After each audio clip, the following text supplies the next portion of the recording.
Alright, let's go ahead and see first what I can do upgrade-wise, and then second, see about fighting this boss some more.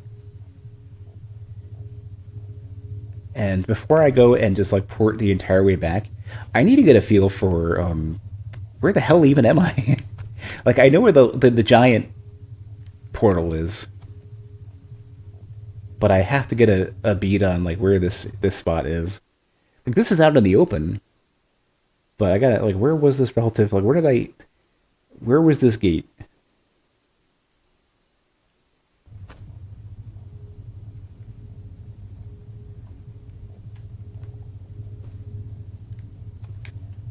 Like, what is? Okay, so this is around where there was like the small little like marble fortress. There's, I think, where I came in. I think no, that might be. That's a good question. This should probably be my landmark. I'm gonna have to really focus on making sure that I can get back to this because my sense of direction is incredibly bad. Like, no, that's where I came in because I had that bridge. Okay, so to the left of the big bridge and look for the giant structure here. Okay, I can probably do this. All right, I'm gonna psych myself up. Which is the one? This is the Limbo Well. I want the other one, the Heart of Limbo. I also have to go back and get some more essence or whatever, the resource, whatever it's called.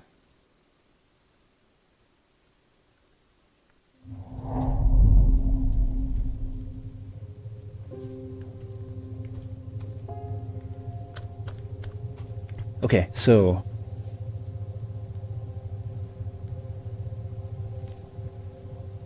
oh, I got the upgrade material for the forge thing as well.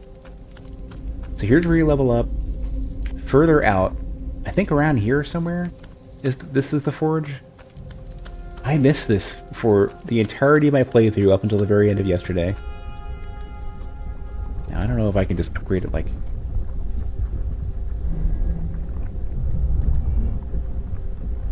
No. Oh, here we go. Upgrade the crucible. Level up to 4 available. I probably can't afford this. How do I navigate up to? Oh, I need 325 of my what, experience or souls or whatever. Never even heard of this game.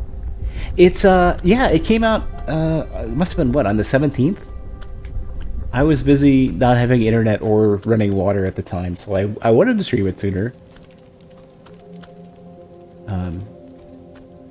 I had actually... I keep saying this over and over again, but I demoed this like 5 years ago, like a very early preview. I need to see if I can sell to that one merchant. Otherwise, I gotta find one of the other merchants or kill some stuff or something. I need to get what are the? I think it's just called like essence though. I think it's just called essence, which is your soul income. Which is also apparently ether is your magic, essence is your soul.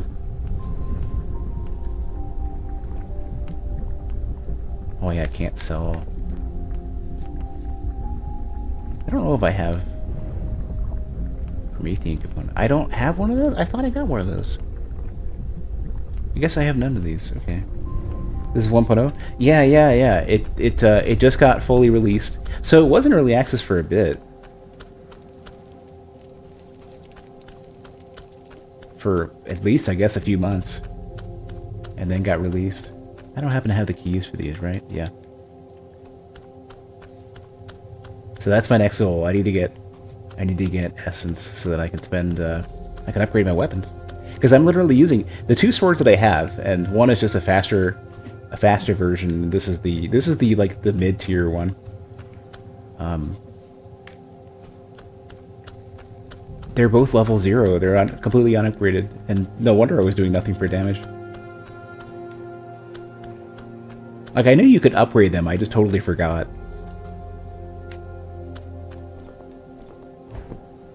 There are no attack sound effects? They're really, really low. I might turn it up a bit, actually, if I can. That's about as best I can get.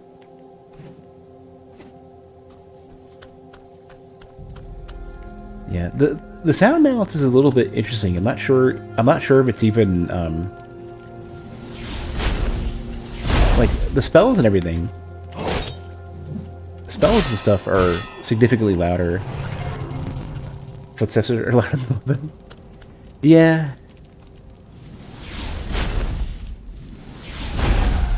Well, these only gave me 15. Alright, you know what? I have a better idea.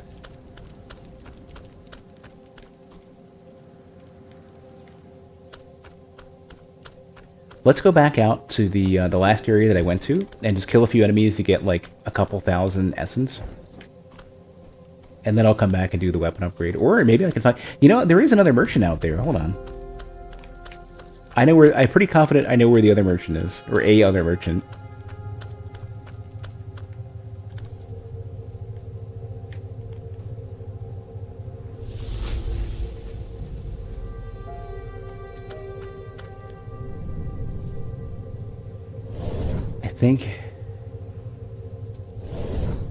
I think this is the one I want to go to.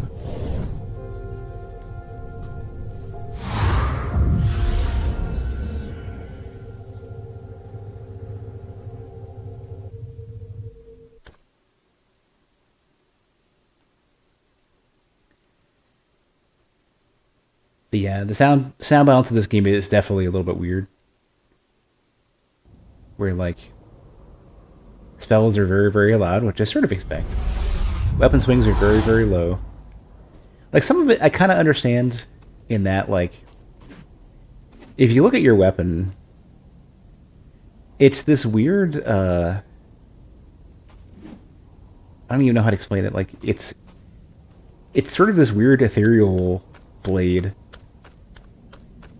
In fact, I think it's supposed to be sentient as well. So there's one merchant over here. I think this one's a merchant. It's like one in the area around here somewhere.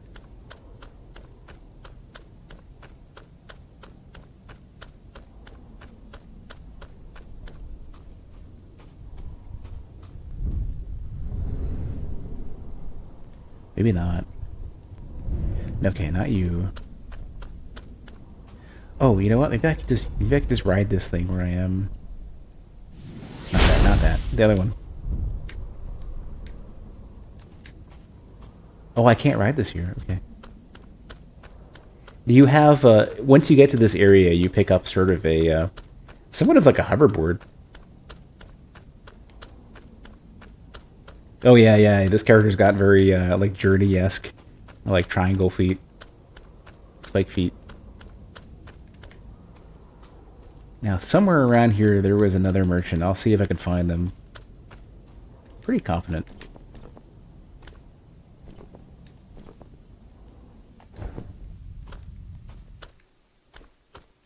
No, you're not a merchant. You're just the dude who wants to command me. So apparently, what I found out a little bit earlier was that the character that you're playing as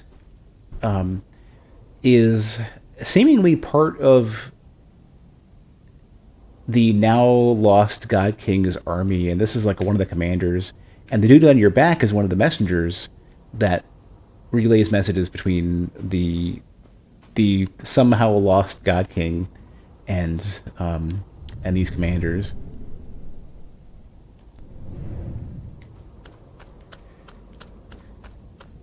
Well, I know at least some of how this God King was lost, where there was basically like an invading force. I don't remember if they killed him or disassembled or what. Oh, that's okay. I was wondering if you had to jump down or you could just take something like that. This is fine though.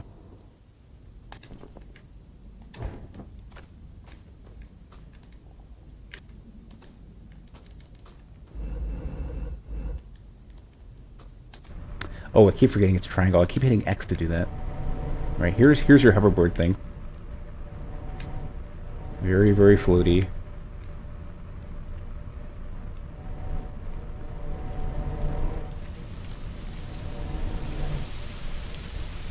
Oh, is this that merchant I was looking for? And it's X to get out. Yeah, yeah, yeah, here we go. Oh, but I still can't sell. Yeah, okay. Well, let me just find some stuff to fight then.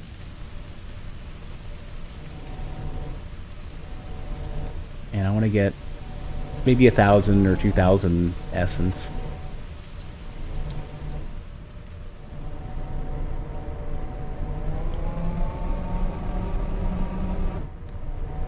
That was... This over here, I think, is where that boss was. And I know there's some enemies over there.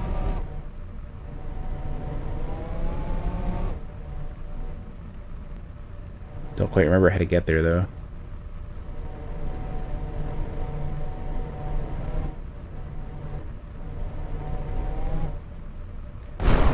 Oh, wait, what button was that? What did I press to make it go faster?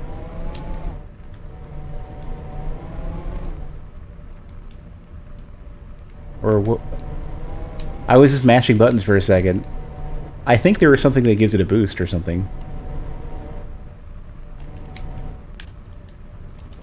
Alright, well, whatever, it's fine. Pretty confident I can get up here. No?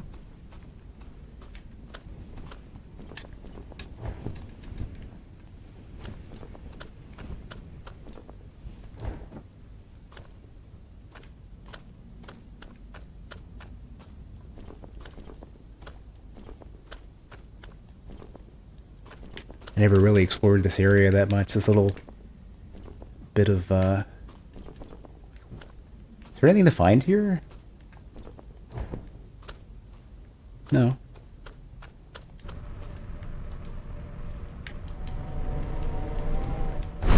Oh, it's clicking the left stick. Yeah. Okay, cool. Here we go, this is right.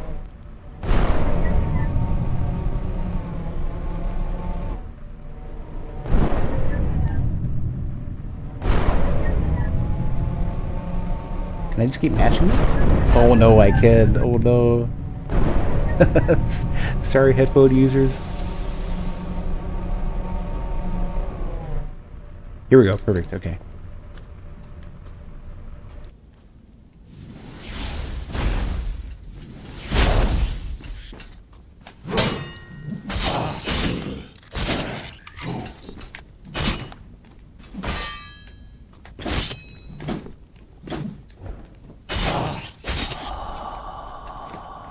Yeah, they're giving plenty. Okay, this is fine.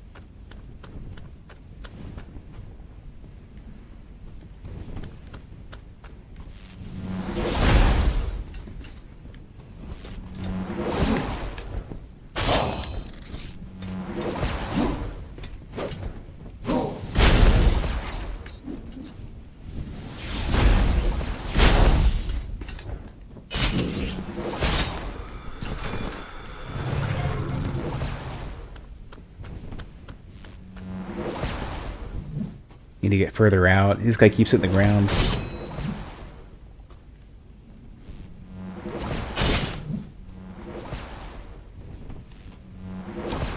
There we go.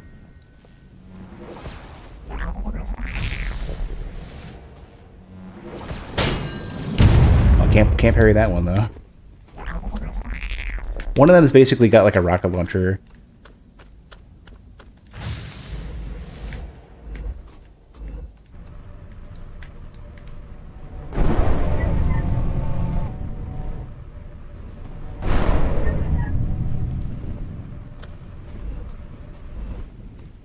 So there is this sort of really weird kind of like, there's a lot of fantasy presentation in this, but it seems that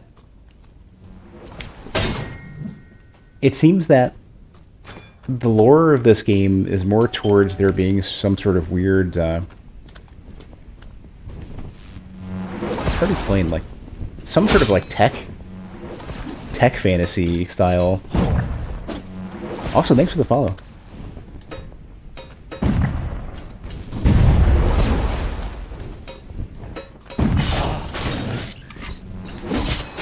Oh no. Thought the dude was gonna wait a minute. Like there's a lot of talk about like servers and losing data, and like a lot of the story is very abstract, and I'm not sure if there is something like oh yeah, I didn't use the other their save point.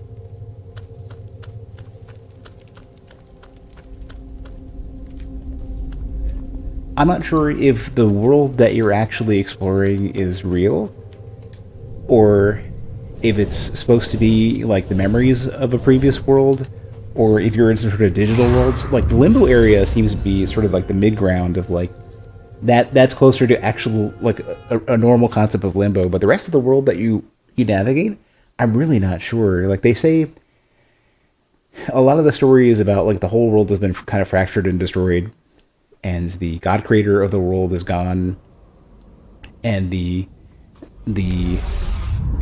enemies who came in and invaded, apparently that's not the first time that they've done it.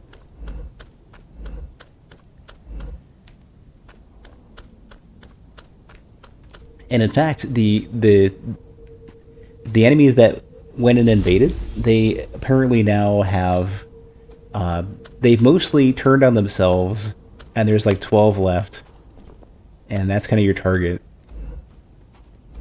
Your goal is to go and kill them, and somehow hope you can mend the world and maybe find the Forgotten King, or piece it together. Because there's an item that there's an object in Limbo that's like called like the Heart or something like that, and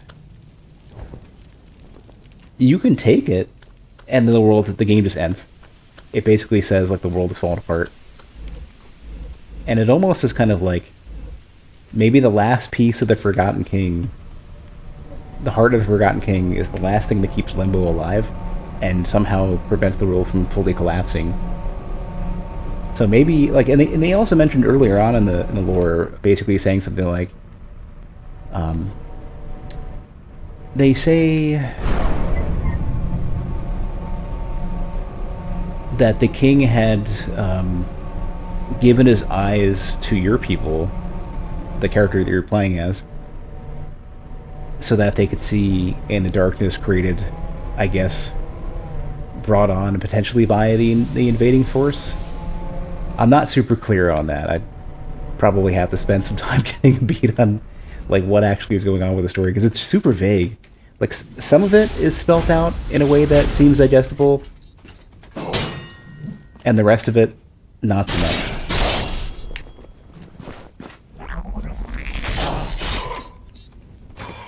And I think it's like my guess is it's very intentional metaphors and stuff, and it's meant to be vague, but there's also the kind of possibility that maybe the localization is a lot less clear than, because this game, the developers are French,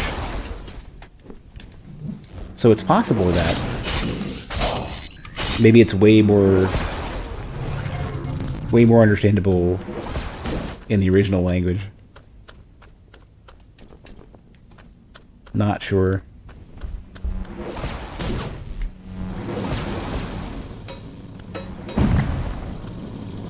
This particular spot sucks to deal with.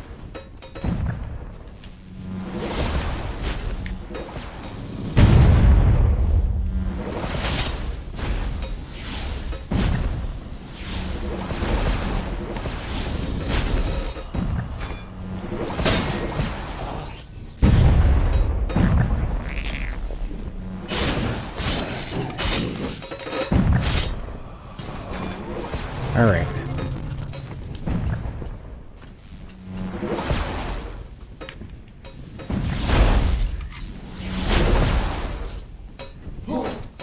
I might turn down the volume level a little bit.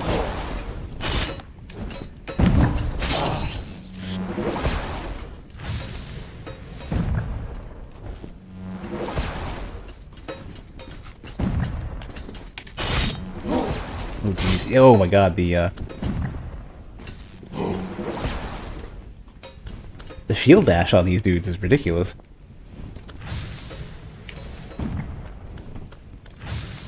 Hey, part of it is that I'm somewhat underleveled. I had thrown away like 10,000 essence earlier trying to fight a boss that I should have just stopped and then leveled up a bit. Like, I shouldn't have fought the boss yet. And I was thinking about it going on the way in too. Like, oh, maybe I should. I can get back to Limbo real easily. Maybe I should. Maybe I should go ahead and level up. And I've been meaning to upgrade my weapons forever, but I didn't. Ooh. Big old pile of upgrade materials.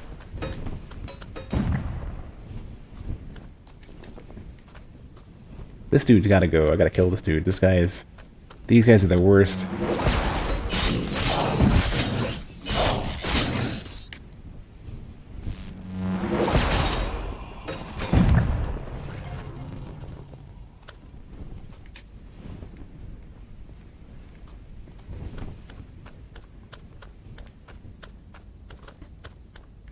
Alright, you know what? This is plenty enough to do some upgrades. Let me go back and it'll be easy enough to get back to where I left off.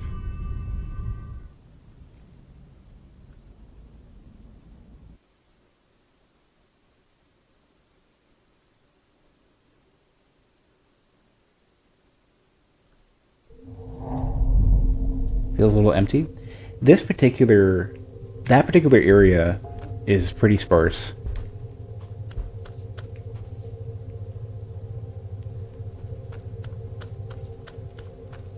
That area kind of felt like more like it's designed to be a big background than it is to be an area that you do much in. Like, it seems like you go straight up to at least one particular boss.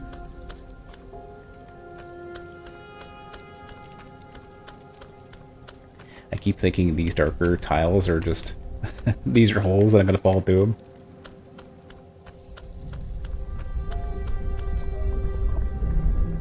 Alright, let's go and upgrade this one.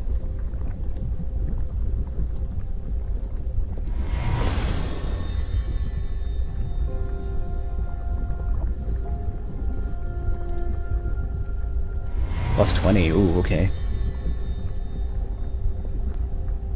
Plus 32, yeah.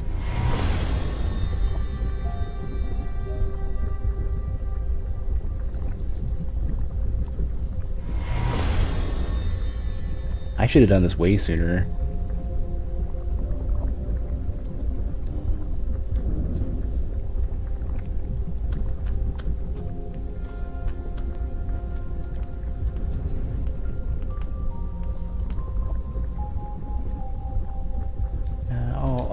I'll skip buying stuff for now. Don't know if I can level up anymore. I think I needed like 1 to 2,000 for that.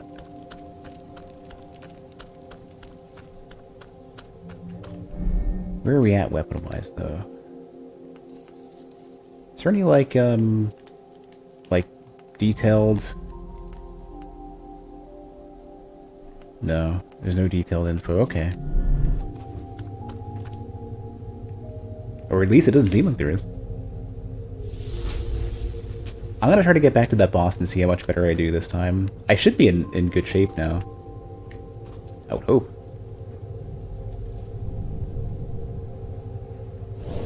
I think that was it. Or no, it's this one.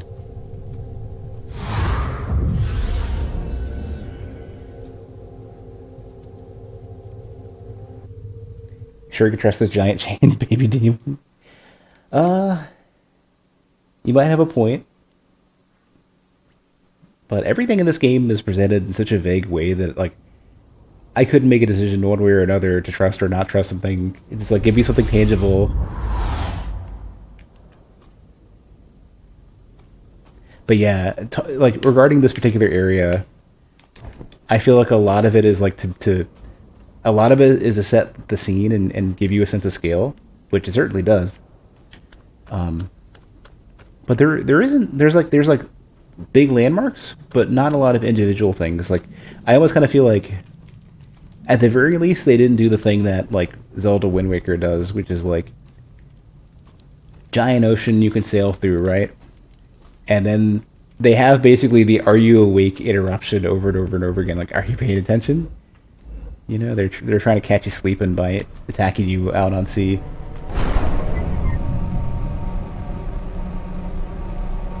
At least that's how I felt about Wind Waker. And I think they changed it. I think they made it a lot better with like Wind Waker HD. But Wind Waker was so like dead set on making sure that you were paying attention every 30 seconds.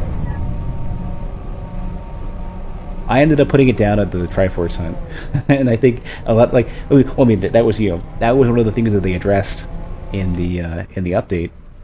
So I think I wasn't the only one.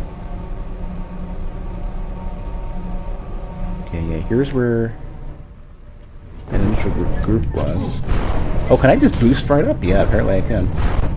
Well then, Skyrim it. Oh my god, I can just climb this? How much? It'll be noisy, but it'll be worth it. Maybe I can't. Here we go. I need to get behind this mountain, whatever that means. Oh, I'm so sorry for the noise. Here we go. Perfect. We're almost where I want to be. With minimal effort. Man, this game would be interesting to speedrun, just to see what kind of weird stuff people are doing to get up here. Yeah, here we go. Do want that, though. Don't even know what it is. Oh, yeah. The sigils are like temporary buffs. I don't need it for now, but I definitely want to get comfortable using those. So here's our boss. And hopefully with the upgraded sword I should be a lot better off. I would hope.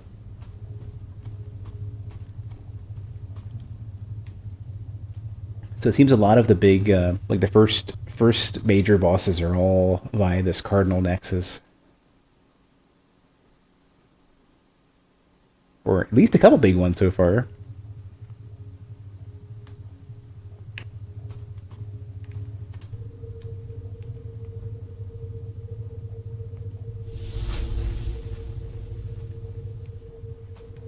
Okay, I do first want, if I can unequip one of these. Oh, here we go, perfect, okay. And what I would love to do, like, quick slot wise is, I don't know if I can. Yeah, I can't undo quick slot equips, I think. Alright, well, I'll just try to be really careful about what buttons I press.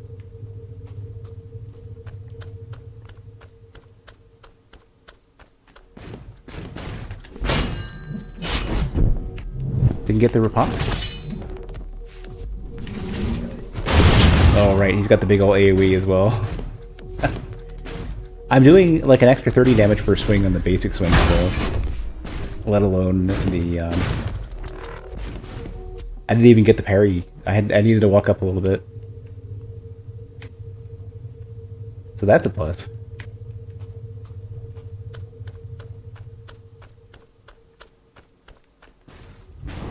All right.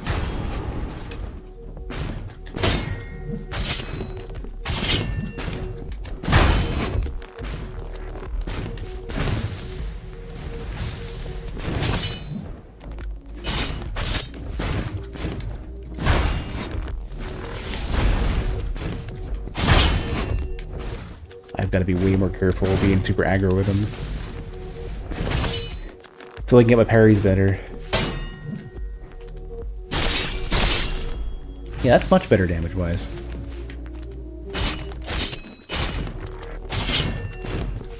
Nope. This is going way faster, though. And once I hit the point where that boss does some summons, they should go down really quick.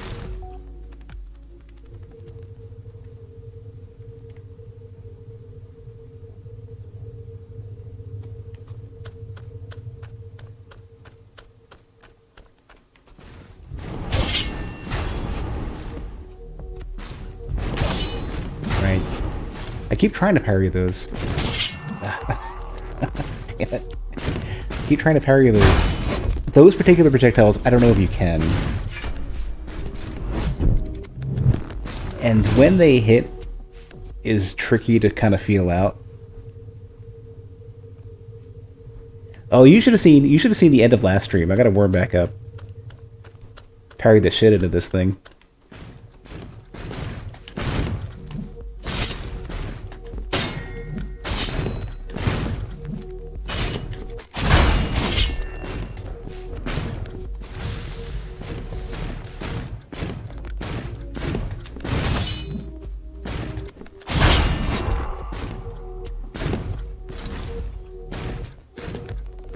Yeah, I just gotta warm back up.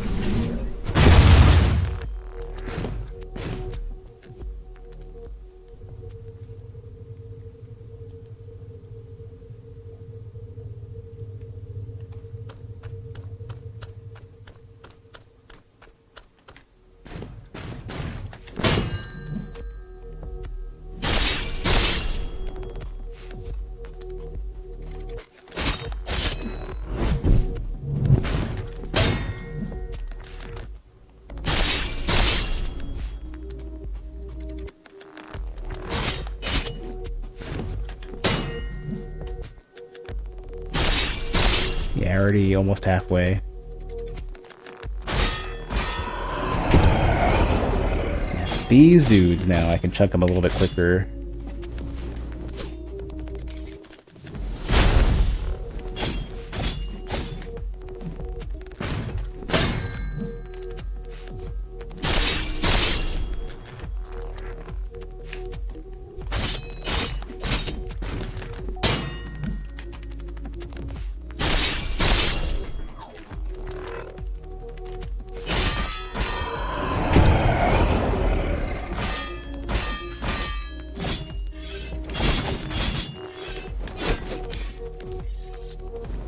Need to kill these before the boss gets back up, because you will, and then I'll be in bad shape. Crap, I need to get out.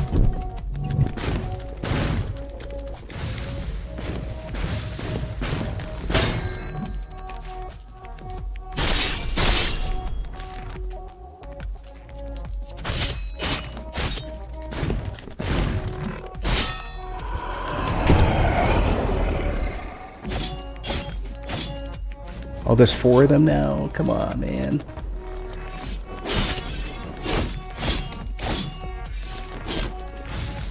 He's gonna get back up real soon.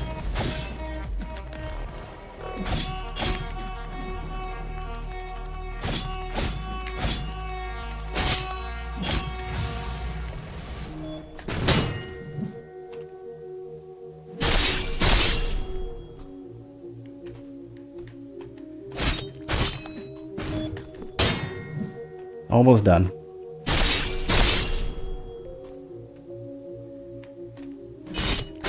There, good. Good.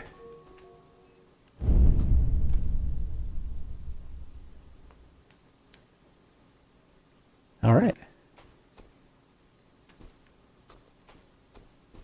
See, you just had to warm up a bit. Like, I know how this thing works. Now, before anything else happens,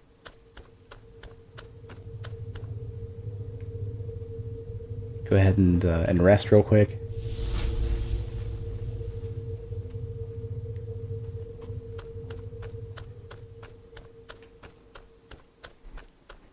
I am not looking forward to seeing how the next one of those goes. I am not ready. I don't even know what I get. Oh, another sword? Oh no, I just upgraded the sword, damn you. Citrus Spatha. Despite their tremendous destructive power. The cardinal swords are more keys to access the deepest network layers and simple weapons. Yeah, they keep mentioning networks and databyte or gigabytes or whatever. Yeah. So the sort of like the race of creatures that you are and I guess the rest of everybody that's dead now, they're all called Aster, and the the other characters you meet, I think, are probably they're probably not alive, but I believe they're also Aster characters.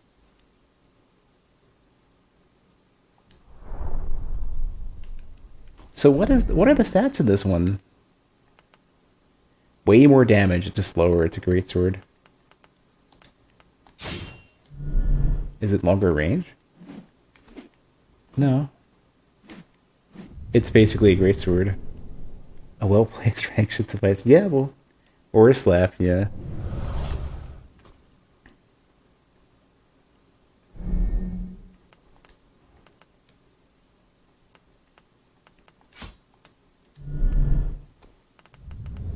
Remove, destroy. I don't know. Remove? Citrus core.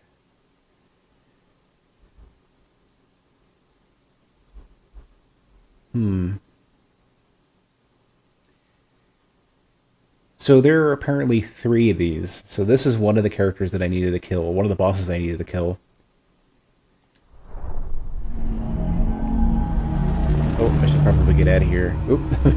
What are you doing? Put that down. You'll cut yourself. What have I wanted?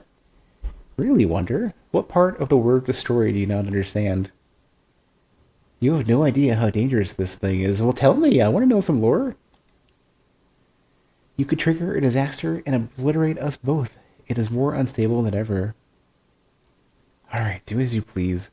Maybe you'll catch a little cleverness on the way and throw it down a crevasse or gulch.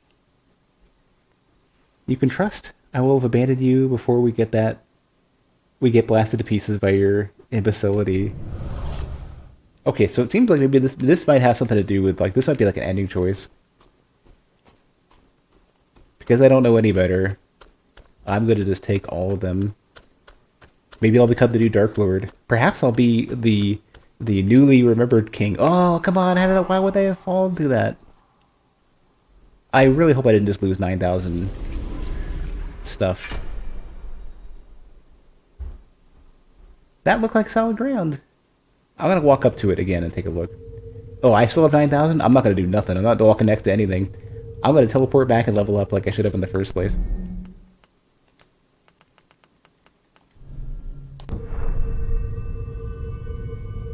I don't know if I misread that like I did ahead in time, or that actually was that looked like ground or not, but let's just get out of here. Let me level up. Yeah, this is the one. Then I gotta go find bosses 2 and 3.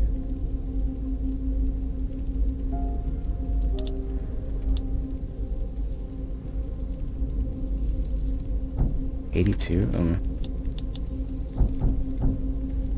Ooh, I can't level up much.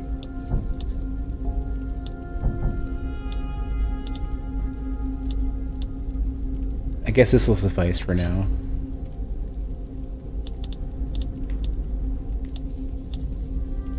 Wait, does it cost more? Hold on. Okay, no, just knowledge is still lit up like it could.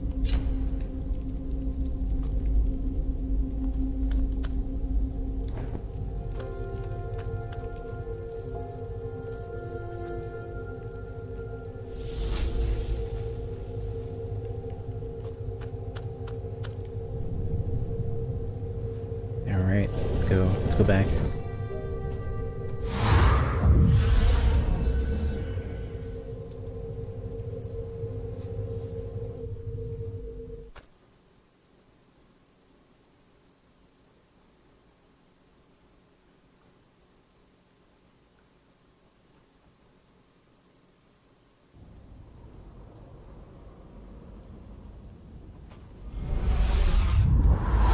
well, with the upgrades and everything, I should be in way better shape.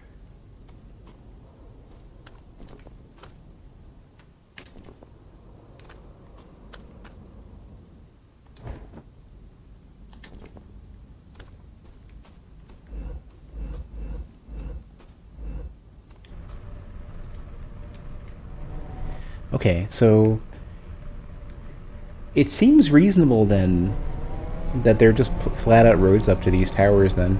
So that's one. Next one should be... It'll probably branch off into two more.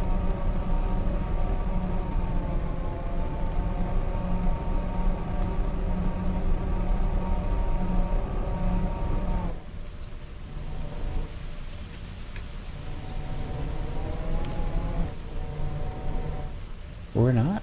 Hmm.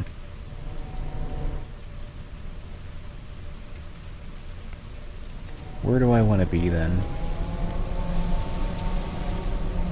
Well, at least whatever it is, I'll find it quick. Oh, I was going up here earlier.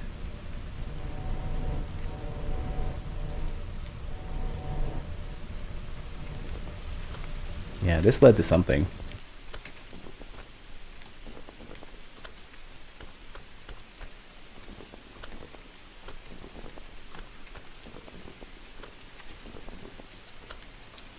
Oh, right, I can't get in here yet. Okay. Well, I can't... Can I jump up? Could I just jump right over the wall there and open it up? Probably not, but I want to know. A lot of the exploration in this game seems a lot more freeform. Yeah, I could just jump over. I don't know if this is intended or not. I kind of feel like it isn't, but then again, I'm just going to go with it. Wait, it said 2 abandoned something? 2 abandoned... Bastion. Oh, it's its own new area. Wonder if that means there's gonna be a boss here.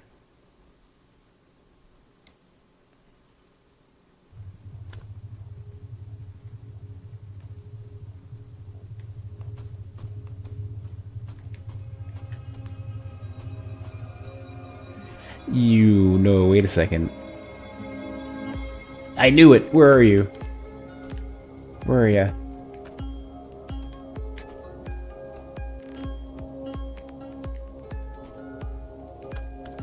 I had a feeling. This is just too... Yeah, did they not spawn? Where is it? So every while or so, this stranger shows up. They look very similar to you.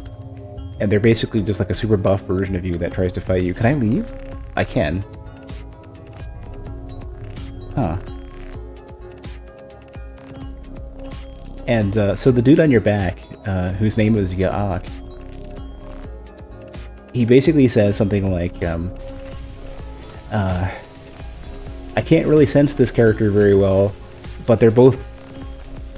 Oh, I've definitely bugged out the game. Wait, is he waiting up around here somewhere? No?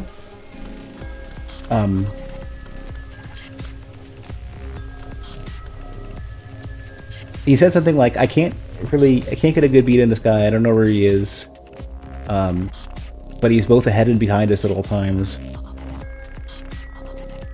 And it seems to be some character like you that's been wandering around this area and is a menace, it seems.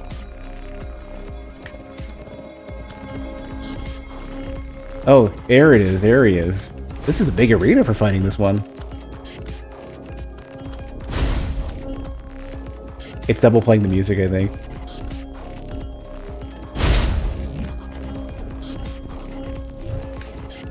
Oh, wrong item.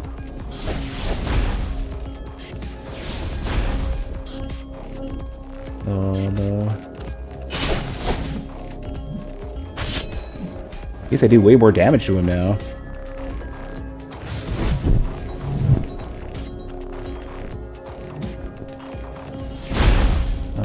Sorry, I accidentally doubled up the music. Yeah, that's like a third tier version of the spell I'm using.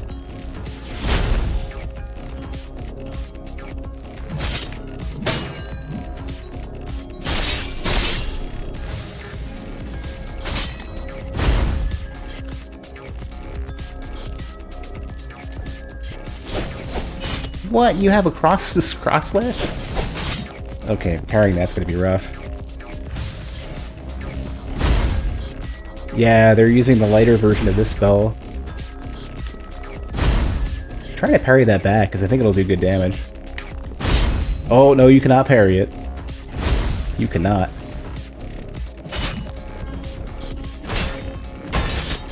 You got a force swing combo. I'm super dead. Ah. Alright, that's fine. At least I could fight him, like, the next fight will probably be with, like, just one instance of the music instead of it stacking.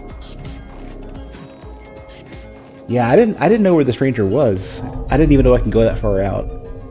I thought he just didn't spawn.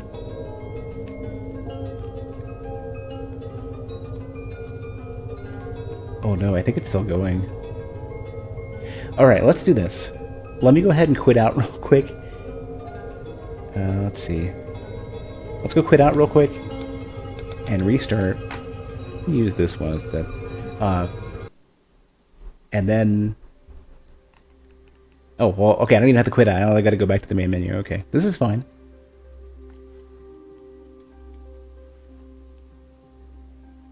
I've broken games in worse ways. I actually broke the fake soft lock in the Stanley Parable by doing a real soft lock.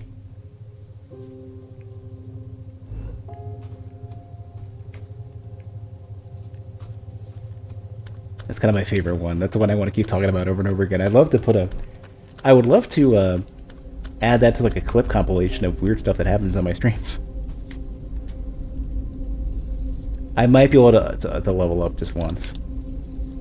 Or no I can't.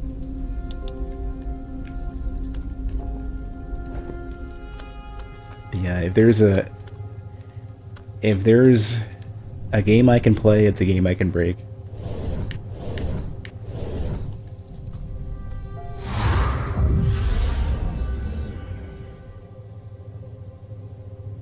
Yeah, actually, you know what? I'm going to do that. I've been looking for more ideas for YouTube videos. And a showcase of all the random things that I've broken in games would be great. I also like the Subnautica one, where... Subnautica has this bug that I think they finally fixed. Where if you put down... You get these like gym bag, duffel bag type of things that are like portable storage that you can't really... You can only kind of carry it. You can't actually like put it in your inventory. It's not like extra slots. It's extra slots that are outside of your inventory. And if you set them down inside the Cyclops, the placement preview inside the Cyclops has collision and can knock the Cyclops out. It'll basically flip it. It'll knock you out of your... So the Cyclops is just a big giant submarine. It'll knock you out of it and kill you instantly, and you'll respawn in midair flying away from the Cyclops. And that's why I'm really glad that I didn't do a permadeath playthrough of Subnautica, because it would have been over in seconds. Where was this thing? I think... Oh, you know what it was? It was up here. Yeah, okay, I got it. That's not good. Alright, well... Yeah, there was a bottomless pit over there. Let's try this again. I think 1 or 2 solid attempts on the stranger and I'll be good.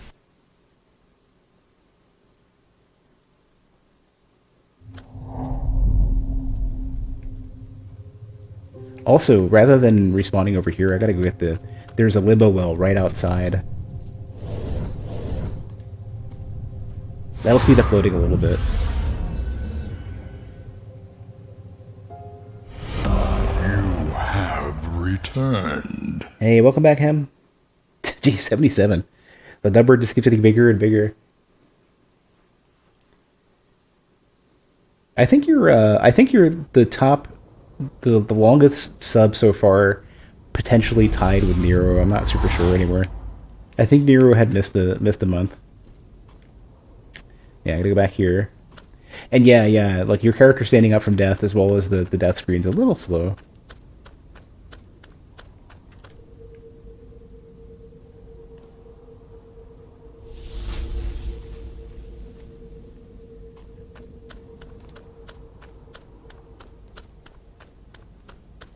I kind of get the feeling that some of the presentation was extremely emphasized and took precedence with some of this game. Like they wanted to make your death and respawn a lot more dramatic.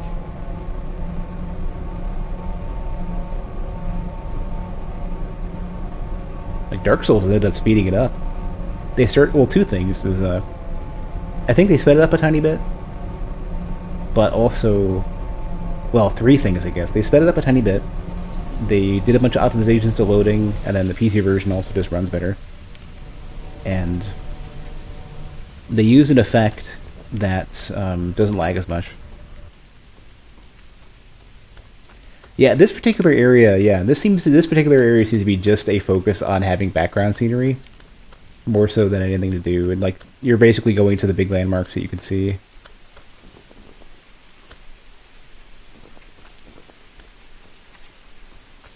Luckily, you can get to them pretty quick.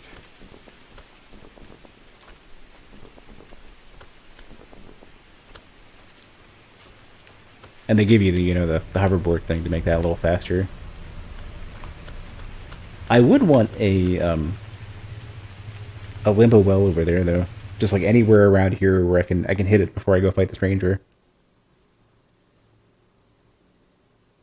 Otherwise, I'm kind of looking at like a minute and change run back. Yeah. So does the stranger ever spawn here, or is it always way away? No, the spawn. Yeah, you can see the spawn way over there. So I play RPG TBS, Vandal Hearts, Fire Emblem. Do you mean like Final Fantasy Tactics? Oh yeah, you mentioned that. Okay, yeah, I skipped ahead.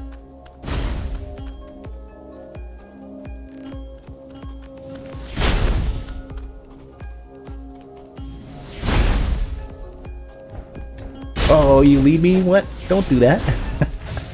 Come on. Don't lead me.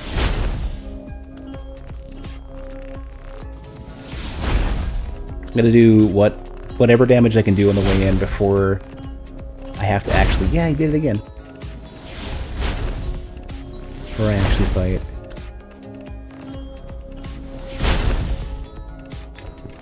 Trying not to get caught because this boss will do the cross slash thing that I'm not ready to deal with. So parrying is kind of like on my no-no list right now for this boss.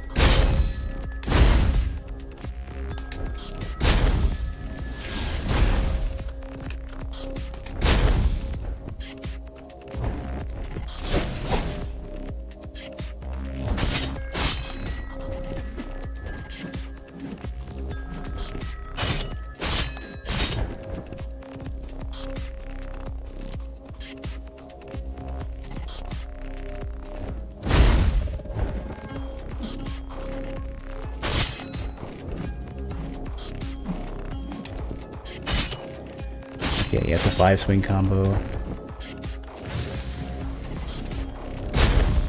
Yeah, there's some heavy leading on the range attacks from this dude.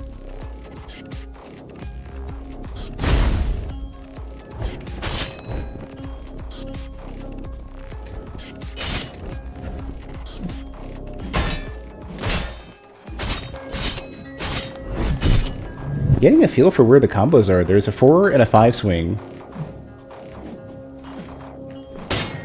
Yeah, that's the 5.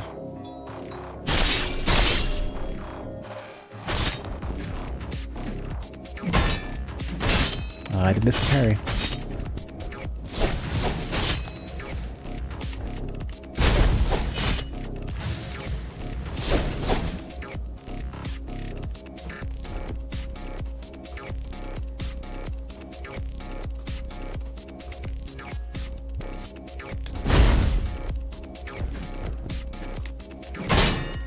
That's the 4, yeah. Urtuk? Battle Brothers with a... What's Battle Brothers?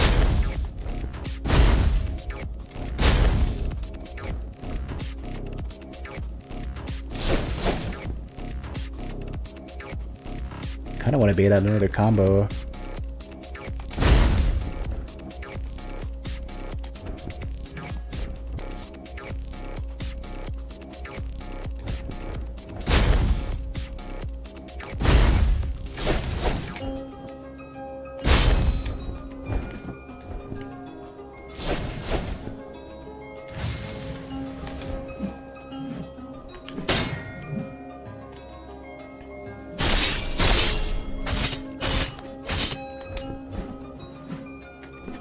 There we go. Probably gonna win.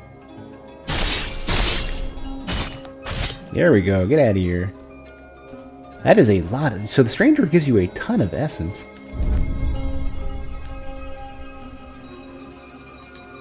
Yeah. And I get another spell out of this too. Great Key of the Portal. Game that... Battle Brothers is a game of that vein, a little more open-ended with larger troops. More realistic version of the genre? That sounds scary, because I'm really bad at those anyways. Like, it was enough of a struggle for me just to do... I never even finished Final Fantasy Tactics. I got to a certain point, like, I think it was the first major boss, I think. Oh, you know what it was? I did the thing that everyone else does. You know how you get to, I guess it's the Y-Graph fight or whatever, the first of the, what is this? Probably shouldn't mess with this too much.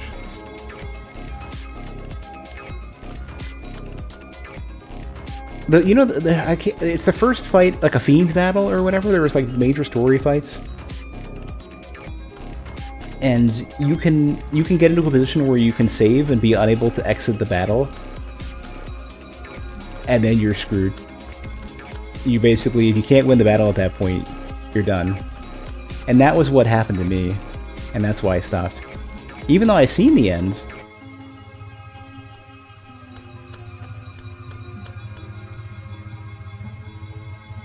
I've seen the end of Tactics. Well, I've seen the final boss. I don't remember the story very well. I remember... Well, I played it like around release, so it was very hard for me to follow. Like, the game's what, 20 years old at this point? I think I didn't get a good beat on the story. I think it was a little bit too complex for my Cro-Magnon brain.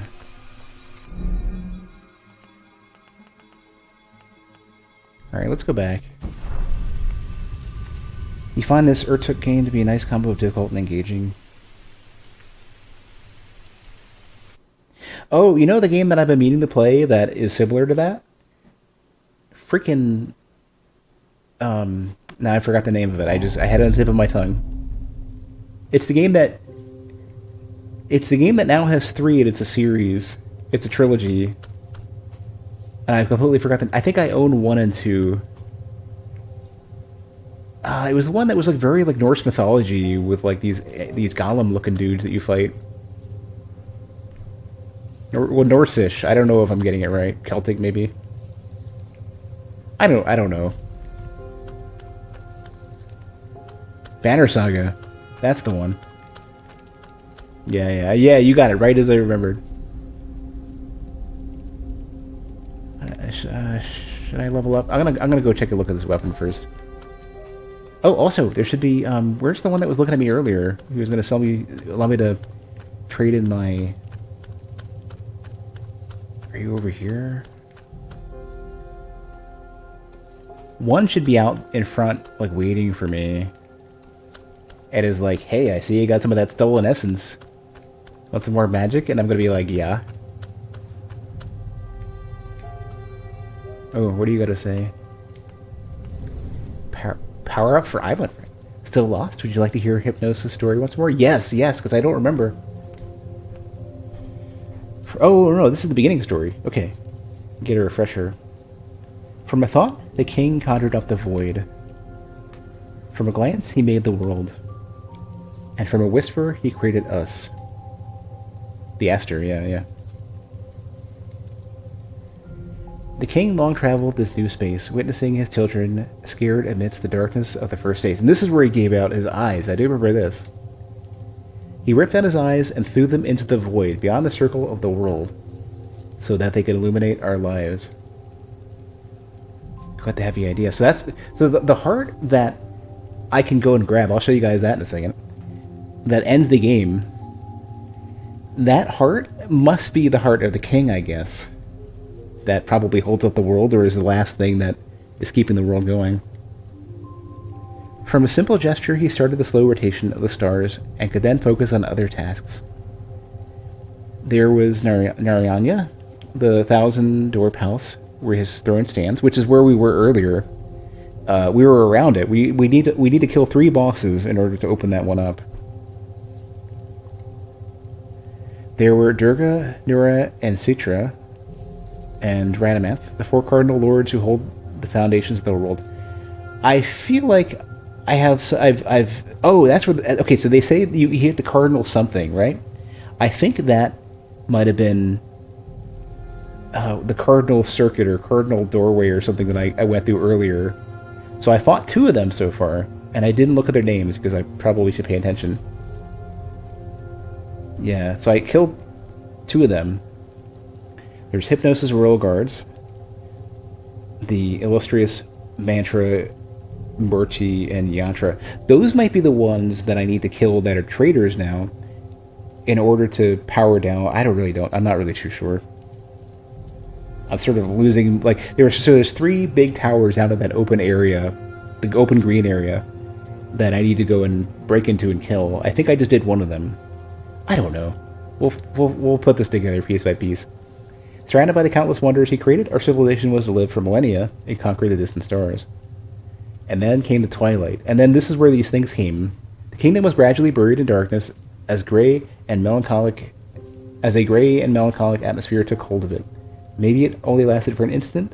The king was no more. And this is where we lost the king, and we either need to bring it back, we need to bring the king back, or we need to replace the king's power or something. I like this part a lot. I hope you can sense the intense drama that's building and all the hidden subtleties. I cannot. I'm not smart enough for that. Incomprehension gave way to panic and fear as no trace of the king could be found. Had he disappeared, called to other duties beyond this reality?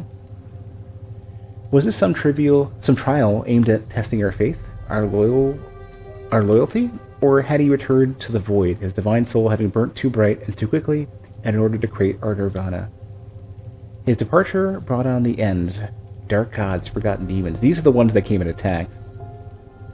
Or the living embodiment of our pride. They descended upon Hypnos during a never-ending eclipse. The stars looked away, ignoring our cries. Bent on conquest and destruction, these creatures wielded immense powers capable of wiping out entire cities with a single word.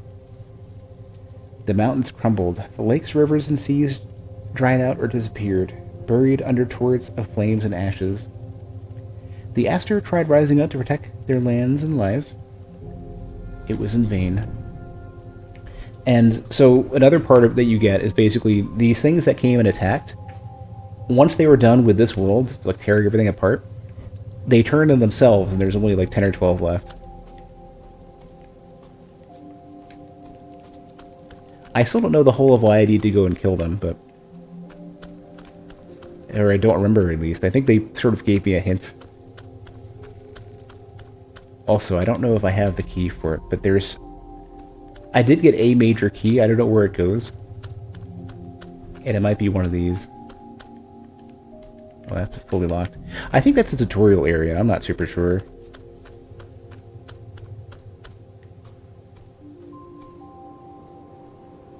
Okay, yeah, let me go save real quick. Let me level up too. I'm gonna show you guys the heart. And see if you can figure out what this all means.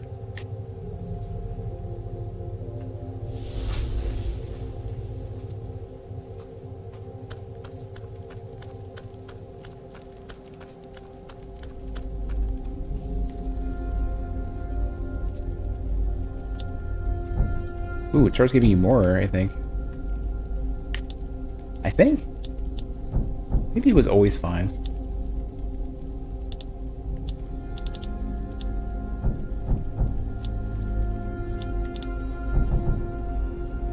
Well, can't go wrong with more health. Alright, so let's go over to this heart. Let's go rip it out. And I'll show you guys how that seems to be a really bad idea.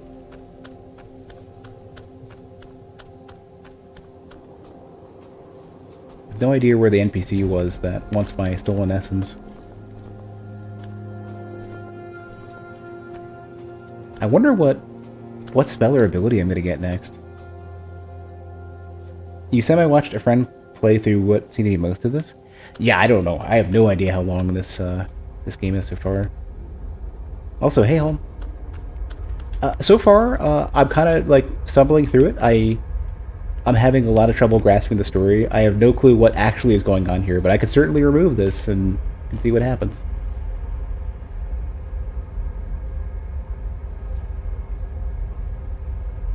Yeah, they basically give you this thing saying like,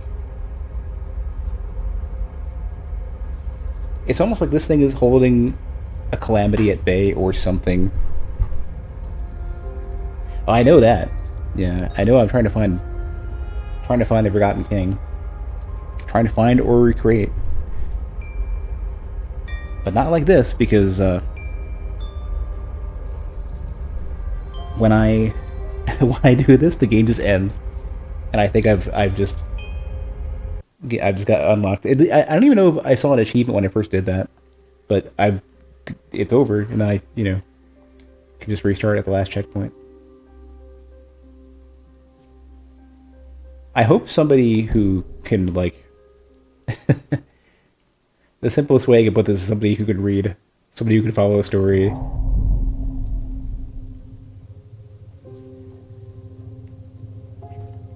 I did that really early.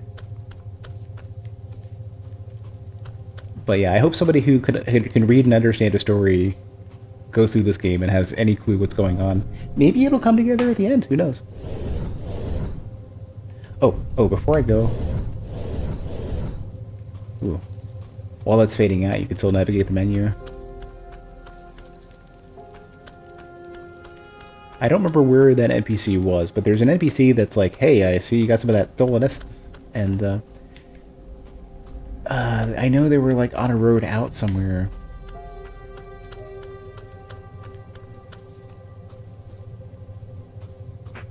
They were supposed to be really close.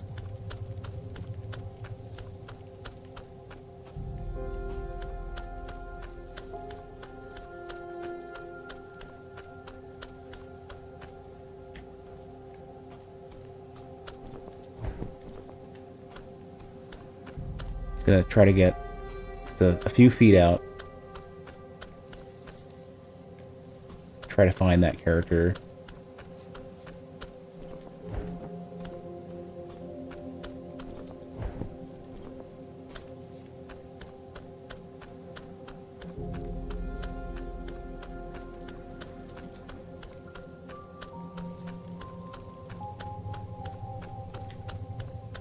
Yeah, if it isn't here, then I'll have to go find him somewhere else then. Last place to check is where you do your upgrades. Maybe I didn't notice them and they're on their way. Like, maybe they're just, nah, I don't see him. Yeah.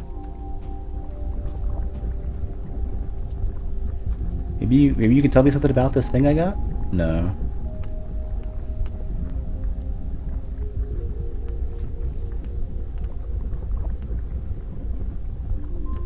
I don't have any of these things.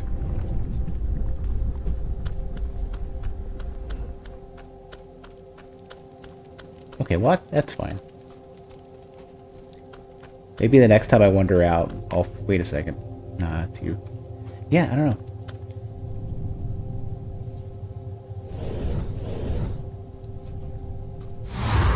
Well, there's more places to go. At least there's big giant landmarks now. In this spot, anyways.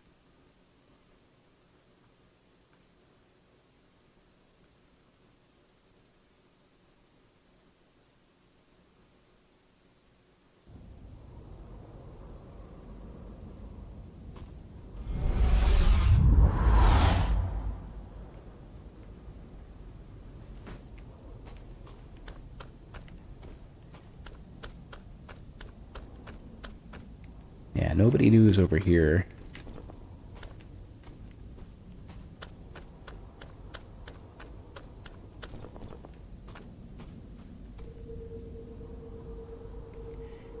Actually,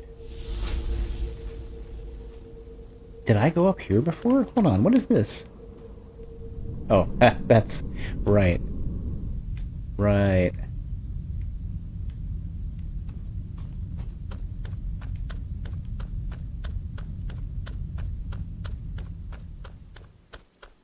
Man, I've got a very blobby shadow today. Yeah, you have nothing new for me either. Okay. Oh man, I killed a stranger, but there's no new spells yet.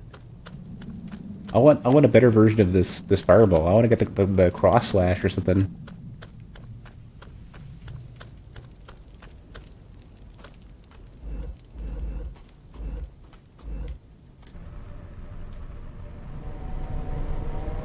All right, so the big 4-pillar structure is done. I don't know what to do with this green thing yet. Can't even get in. I wonder how much of this stuff actually gets put to use in the game. Like, it seems like there's a lot of stuff just there for the mystery and the aesthetic of it, but may not necessarily come into play.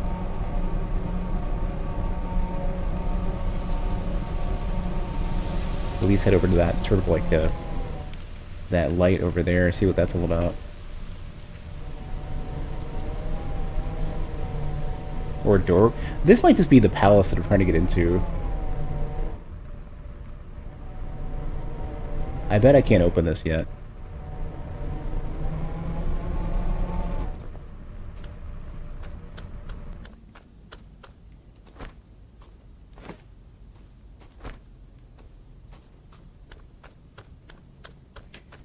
I picked up a good few of those Wanderer masks so far. I don't know who I'd give them to yet. Maybe I can go in here. I guess I can. This looks really familiar. The name has come up a couple times, and it's starting to feel like I saw this 5 years ago when I was doing the... If the area is this sort of snowy looking platform area... Ooh, that's loud. Nope, this is not. Probably not. How's it going, Kenj? Ooh, oh, see. The ancients thought that time unfolded indefinitely, and that everything that ever was, is, and will be to us existed at once and forever. In short, the past plays out endlessly while the future is already happening. Somewhere else or later. If that is true, then do not worry. For your death will not impact those who come after you. Thanks.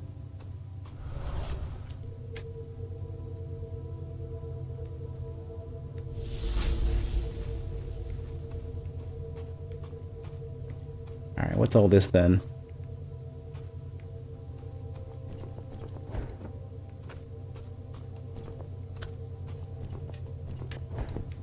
Oh, no, I can't? Hold on. There we go, I was about to say. Oh, is this... Okay, yeah, yeah, this has to be something. Right? Very dark. A lot of the platforming in this game, I don't know... Whoops! Dick. A lot of the platforming in this, I don't know if I'm cheating the system or not.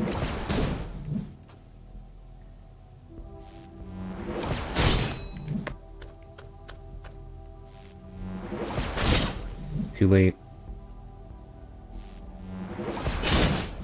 Wait, can I not parry this one? Oh, maybe you need to be locked onto it. I don't know if I've been doing locked parries the entire time.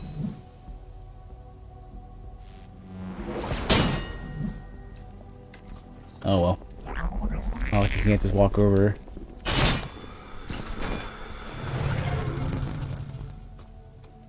Something makes me think this might be intended, though. There's an item, I don't remember where it was. Something...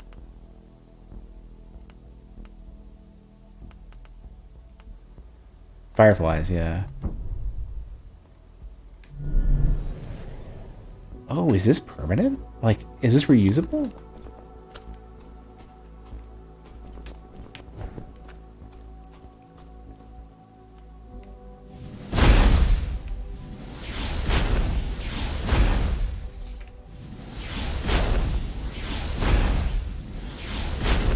Oh. Fine, taking it slow.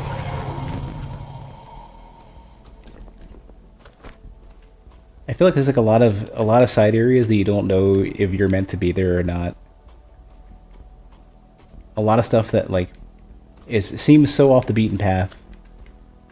Yeah, this is backwards. I think I'm going backwards from wherever that well, it has to be from that blocked door.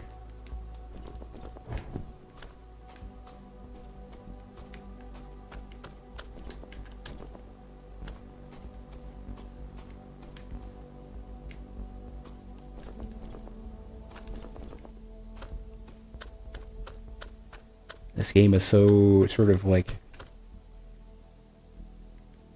it doesn't seem to. Oh, perfect! There's another gate. This game seems very content with not explaining itself at all, just making me piece it together.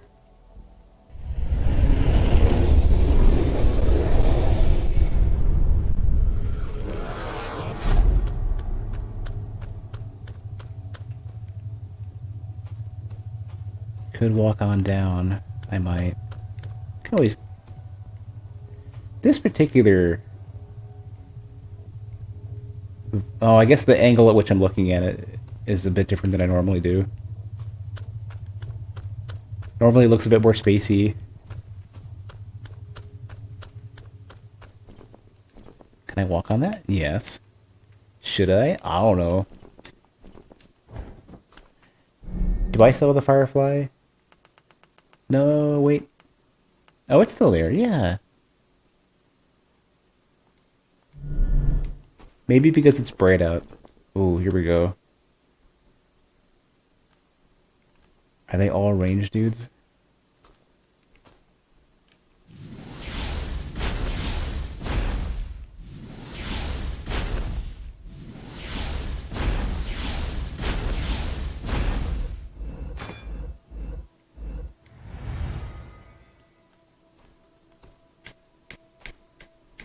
I want to get the other one first.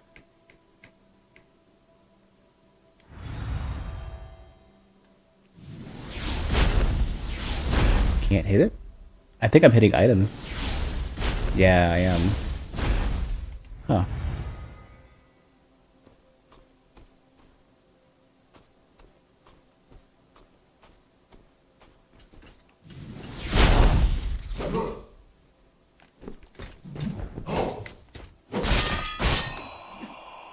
Okay, we're okay.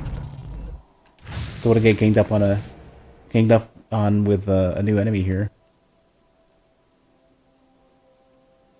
I might be able to to start it with a backstab. I would hope. The window is really weird.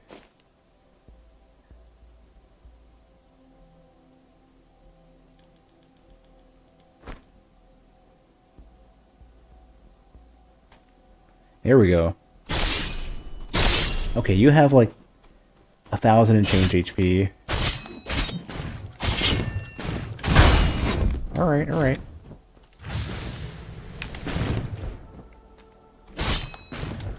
You kind of look like that boss I was fighting. Yeah. You look very much like that boss I was fighting. Much weaker, though. Gladly. Glad it's dead. Thankfully it's weak.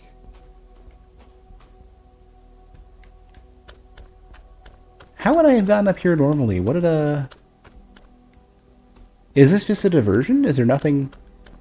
This doesn't lead to anything. This is just a little side area with a little challenge fight.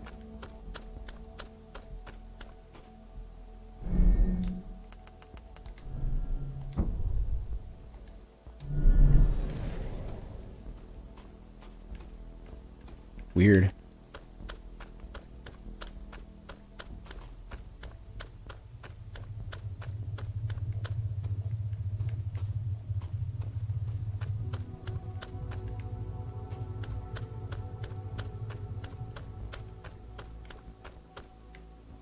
Game is so strange.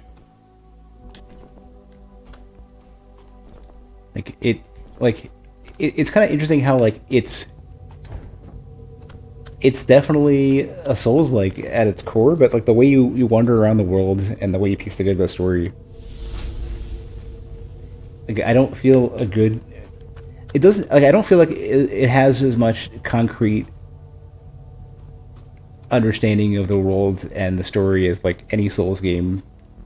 I have the most vague premise. It's not like in the Souls games where I had the pieces kind of put together a little better, and where the item descriptions make more sense at a glance. In this, it's like there's like a lot of name dropping stuff, and a lot of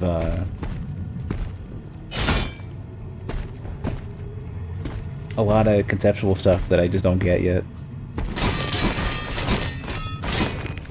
Oh right, they explode.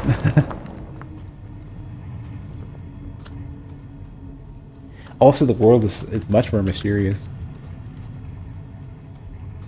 I feel like I'm wandering from abstract concepts to abstract concepts. Oh no, not another one of these. This is one with a sword, though.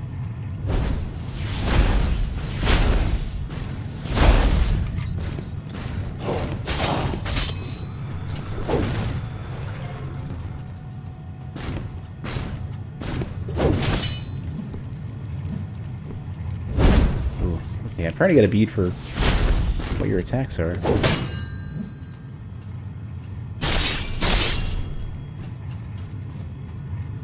I do not want to fight.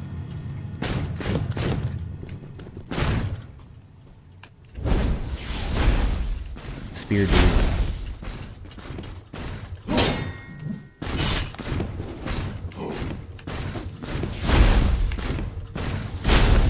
He's tanking for him.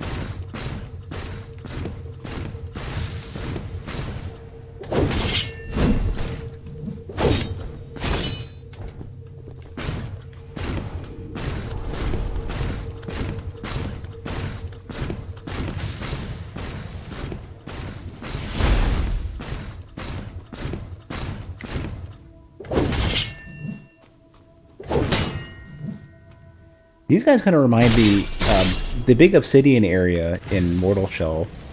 These guys are like the big threatening dudes you don't want to mess with.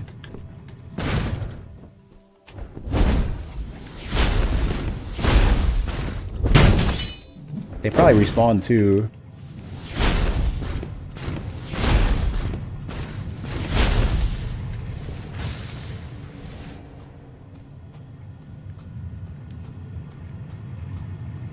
Alright, so it seems I need to get at least one or two of the there's these like energy pillars I can work with to open those gates up. It's one I was working with earlier.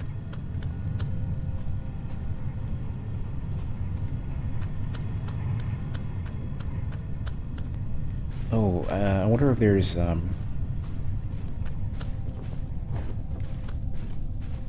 I open this? Do I have the key for it? No, of course not. Okay.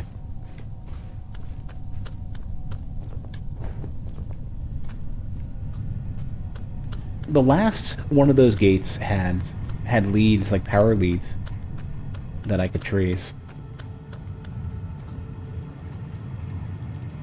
Am I liking it so far? I don't think the combat feels sluggish per se. It's the timing is a little strange. Yeah, I don't see any power leads yet. So hopefully they're a lot more... hopefully they're easier to find. Because I can't just follow a lead to it. The timings are... The way they reel up for the attacks, I think, is distinct between each attack. But if you don't recognize them, it's harder to do it by sight. Like, I feel like it's harder to parry by sight than Dark Souls 1 or 3. It kind of feels like 2. Where Dark Souls 2 had these weird kind of variable timings in the attacks that made it difficult to parry stuff and even dodge stuff.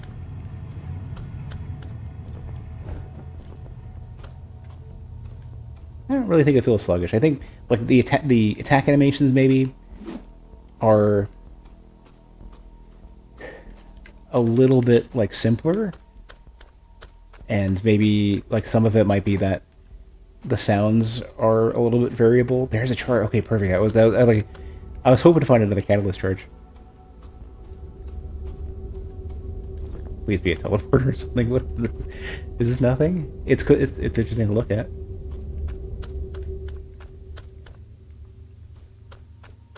There's a lot of how stuff sounds in this game. The volume levels are contrary to what I would expect. Some of it I think is a deliberate choice. For example, like the weapon that you have, it's this weird sentient ethereal blade, so like to some degree I can imagine like it might make sense for it to not be a big metal clunky thing. But then you hit a wall or whatever. So it has some physical presence too. What is this thing? It's hard to judge because it's so mysterious. This is amazing looking. Whatever, like this scene, like if I could turn off the UI, probably a terrible idea to do because I'll forget and leave it off and then die. But let me just grab a keyboard and take a screenshot. Like this is like coming. This is a great scene. I like this a lot. Some inconsistencies all around. Yeah, I think, like, I don't know what their plan is. I know they have some, like, follow-up, like, UI, UX related stuff that they're doing. I would hope that the game did well enough, or intrigued enough people, to where they could dedicate more time to it. Like, what I've seen so far, I think there's some stuff that they can do to improve it. I don't know where the rest of the game is. Talk? Okay. This is like, okay, so for anybody who's played Okami, this is like walking up to Yami and just, striking up a chat. In the beginning, there was the king. In a gesture, he made the world, and from a whisper, he created us. But we are born more than once. My father once spoke this truth, which I now finally understand. This story could be told differently. In the beginning, there was the lie. Then a whisper. I think the dude who's normally on your back is a whisperer. I don't know if they said whisperer or messenger. Then a whisper. Whoa! Oh. You dick. That's actually awesome, though. Oh. Apparently, I think it still has collision, I think. Yeah, it exploded, but it's still there.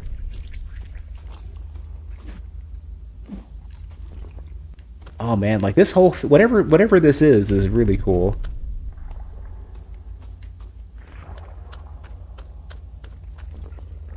But like stuff like this game is so weird and mysterious. I don't know what to make of it. Like I couldn't judge it harshly, even for the stuff that I think is a little strange, because I almost kind of feel like it's gonna come together to something. Like, sure, some of the world structure and like especially the area that I was in, the big green area.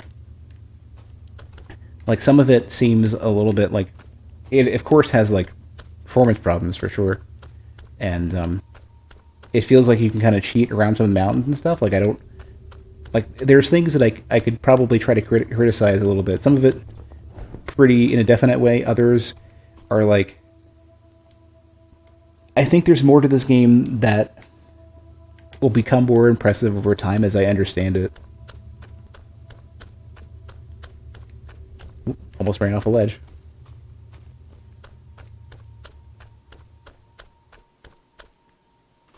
Feels like one of those games that if the developer does a second one, it's going to be 10 out of 10.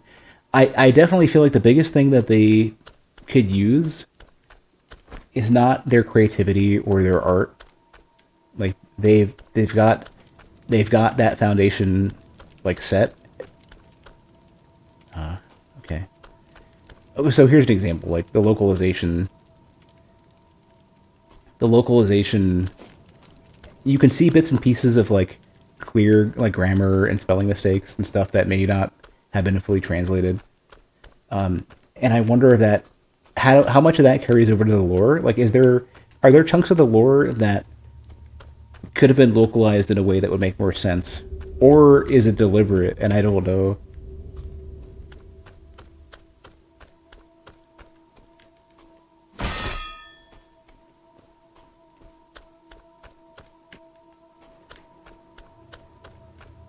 I would say maybe like some stuff to give you a bit more direction, but I don't know if that's the point or not. Like,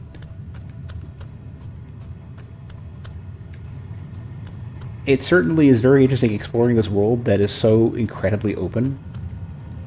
You know, like I feel like no focus in what I'm doing except for like this area is my point of interest. This entire area and that door, but I don't know where like I'm really trying to go here. Oh, I thought you were here. Okay, get out of here. Yeah.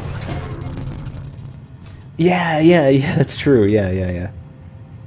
It's a very much what am I really supposed to be doing, and am I doing the right thing, and is this on purpose? Ooh, hello.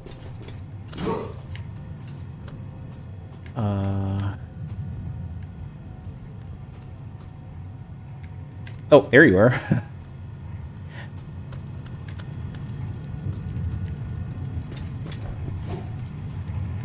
Wait, what is going on here? I wonder if it's trying to find the nearest sensible surface or something for this guy to be on.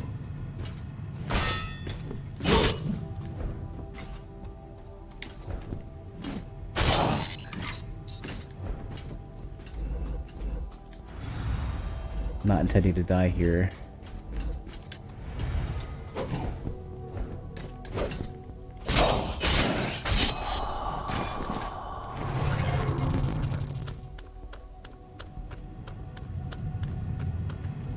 I still am not really sure yet if this is like tangible space or if this like it almost kind of feels like this is they say iteration more than once.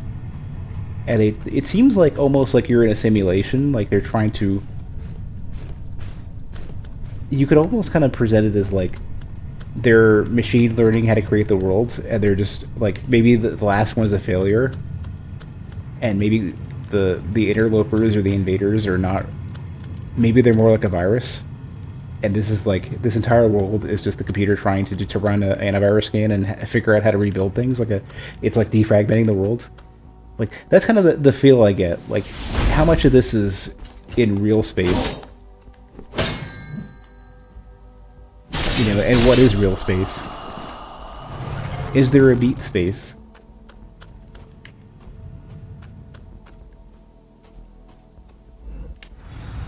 You know, or was there a real world at one point, and now they're trying to build an approximation? Because that's all we have. Like maybe everybody died, and they digitized as many people as they could, and this is all we got so far. As they try to like, maybe they're trying to destroy everybody's inner demons, and they're trying to form.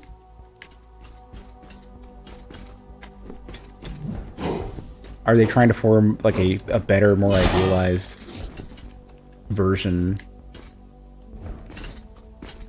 of whenever they lost? Like you know, it kind of feels like Matrixy in a sense. And like, is this?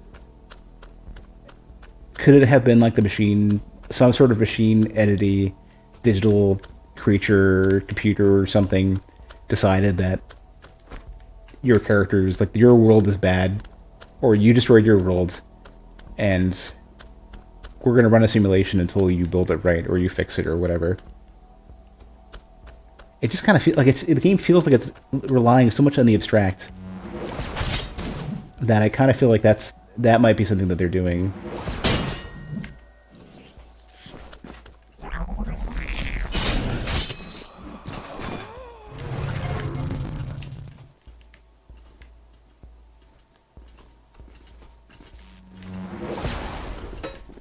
Oh no, not these guys. Crap, and I can't get up there easily.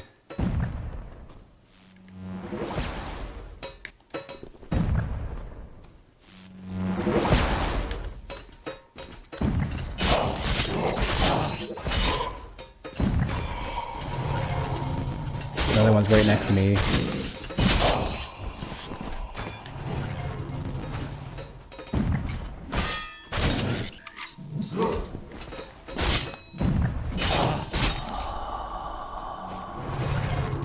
Alright, well, I'm fine for a minute.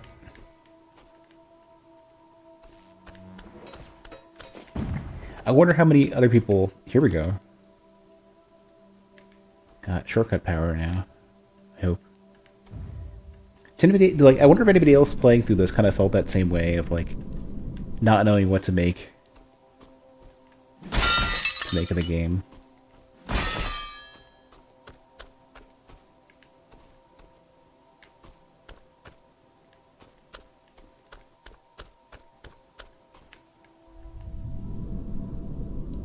I mean, part of the reason why I'm interested in this game is just because, like, so early on when I did a preview of it, I wasn't sure if that was just because the game, like 5 years ago, because the game was so work in progress. It was such an early prototype, right?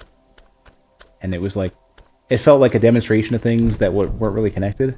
Hey, I needed one of these. I can make my catalyst better.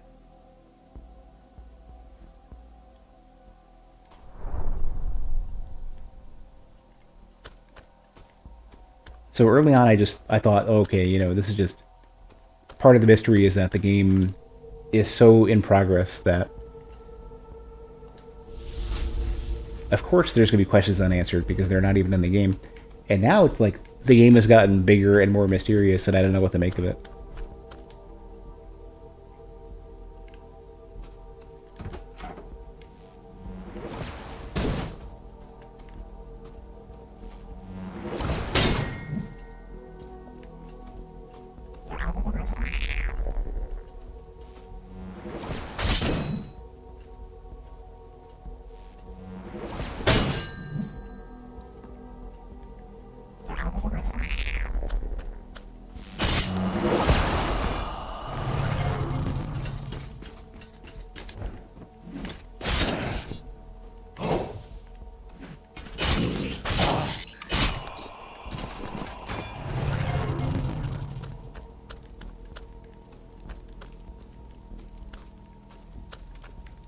But yeah, I think that's kind of what intrigues me with the game. That's kind of been the hook for me. Because it's really rare for, like, even some of the best non-FromSoft Souls-like combat implementations have not been, like, the primary draw for me. And I know games like Nioh are super, super technical, and their gameplay is relatively tight. But I feel like Nioh went the overcomplicated route, so that one doesn't even appeal to me. Code Vein, I think, is pretty solid overall in its combat feel, and its world. The world and the lore is intriguing, but it generally is pretty clear. This game, the combat works. It isn't the primary selling point for me. It's this weird, freaking weird world that I just don't know what to make of. I want to understand it more. Is that a chest? What is? Oh no, it's just another, like, sewer grate. But it is a shortcut.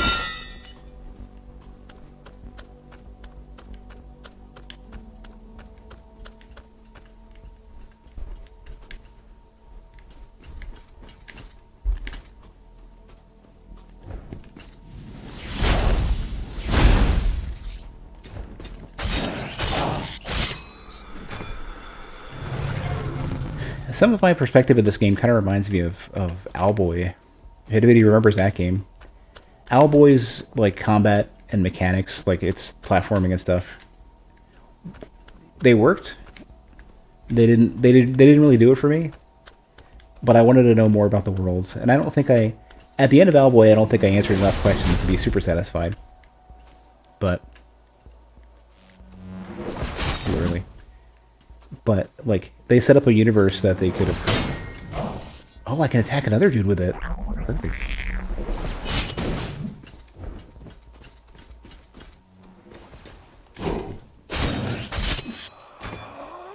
With this game, I'm hoping that I get some satisfying answers, whatever they may be, clear or not. They don't have to be super definitive answers to what's going on. But I want to get a bigger piece of the lore. I want to get a bigger picture, a clearer picture of what's going on. I missed it. I didn't get the dodge.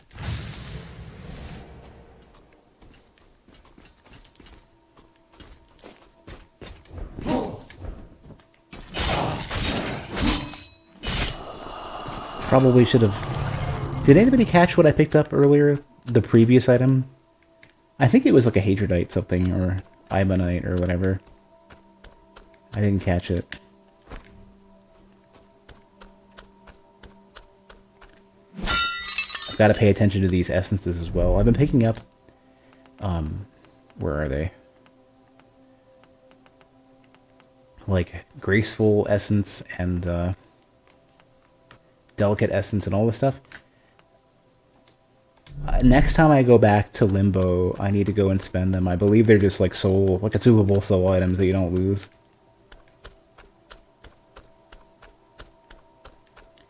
That's something I want out of more... Like, FromSoft even started doing that now. And FromSoft was pretty okay about it before. Sekiro, I think, was really, really deliberate about it. Where items just tell you what they do. Oh, you know what it was? No. It wasn't that FromSoft never really told you what something did as like the last side note of an item. I think they started telling you, for example, how much... I think it was something like how much XP that you got per soul item or something. Which I think Code Vein may have done as well. Like, they finally started being super, super clear on what it was. This just seems like this seems risky. Oh, no. Okay, what's up? I cannot predict the future. You have returned. 40 months. Hey, maid.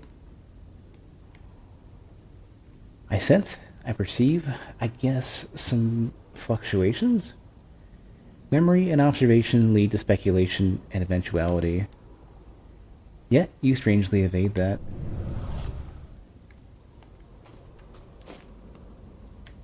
I wonder if your character is basically outside... Like, it almost kind of sounds like there's a loop of, like... Well, even they're sort of alluding to that. Like, you're basically... And this is starting to sound very Matrixy now, where you're basically Neo. And with all the computer illusions as well, I'm kind of feeling that. Where I feel like you're in a simulation to maybe restore the world. And the simulation is still going through further and further iterations to try to make something better. Assuming they're not trying to go through iterations to fix something. And somehow maybe your character is able to break it sooner. And maybe the simulation... Whatever is being iterated is trying to achieve perfection, and maybe the simulation has hit a point where perfection is not achievable, and you're the character that... Oops, I didn't mean to do that.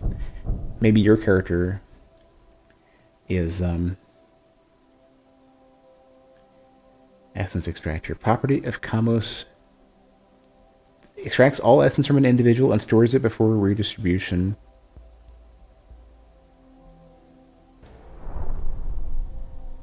I wonder... I don't feel like I should be... If I can use that, I shouldn't. Oh! Oh. I thought the ceiling was coming down. But anyway, story-wise, like, these narrow ceilings scare the hell out of me. Like, this is the lowest ceiling I've been in a game in a very long time.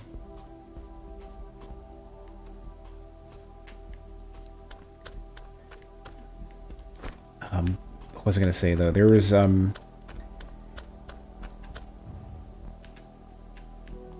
yeah, your character I think is meant, it could be the one to break the cycle, because you might be the failsafe if perfection can't be achieved by trying to reiterate and create a perfect world or fix something. Ooh, hello. It's funny. Some of these traps were... I don't know if this is the same area or the areas that I played in before don't exist anymore. But these traps existed.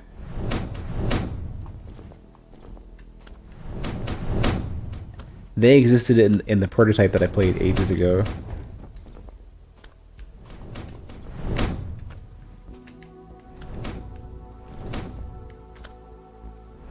But the areas looked a lot different.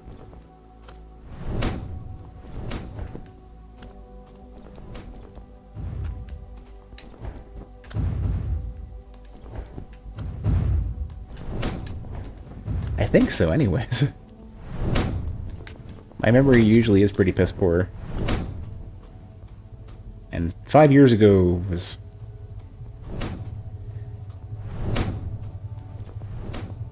Man, 5 years ago. Was it really 5 years? It might have been more than 5 years ago. When I had actually last played this. Well, I can look up I could look up my... let me pop open the email real quick, because I have it handy.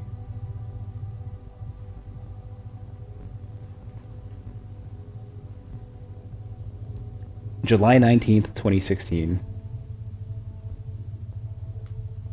Yeah. That was when I first had seen this game, and the PR firm had contacted me saying, hey, you want to check this out? And it is a very, very, very early... Oh, that's funny as well. They say... I don't know if that's inside information. Maybe I shouldn't say.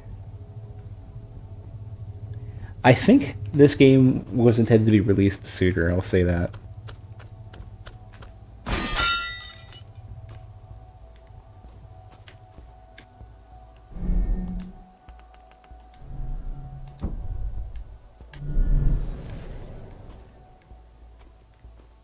But yeah, that, like...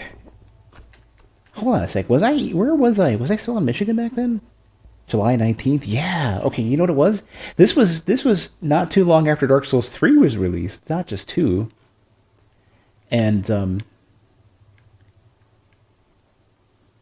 that explains sort of why my memory of that time was so weird and vague, because it was literally so at the end of... I can't remember if it was like 2015-ish. Made, you might remember this. You don't have to talk in specific terms. The 2 layoffs, though, it was like... It was the second layoff was in 2014, right? Like September? If you're still around. You don't have to say it. You don't have to talk about it. But after that second layoff, I went to go work somewhere else for about a year and change. And then there were layoffs at that company. And I worked at a startup for about a month as they were getting situated and determining, they knew they wouldn't be keeping everybody, but they were trying to figure out who they wanted to keep. To like a very small crew, and I wasn't really super interested anyways at that point, and I just wanted to kind of regroup and contribute a little bit, and then I wanted to try full-time streaming. And so it must have been, I think maybe like a couple, I think the cutoff was a couple days before Dark Souls 3 came out, and that was when I started, like 7 months or so of trying to full-time stream.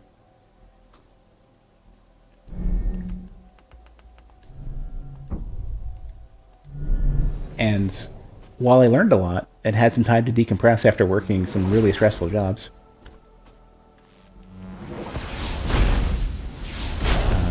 I didn't remotely handle nor was I prepared for full-time streaming. So, like, I didn't have a big enough initial audience.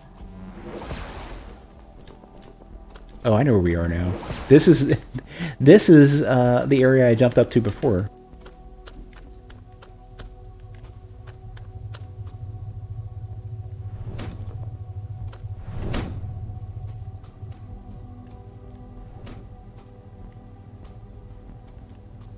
Yeah, mate. I could have done it, though. I would have had to start before... I should have been basically in a better position than I'm currently in now, stream-wise.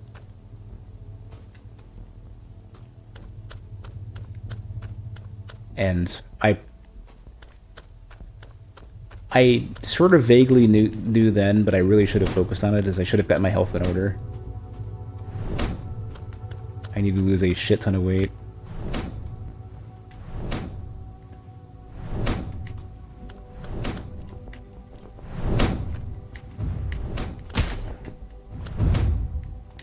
Everything to sort of get me, like, not so physically drained.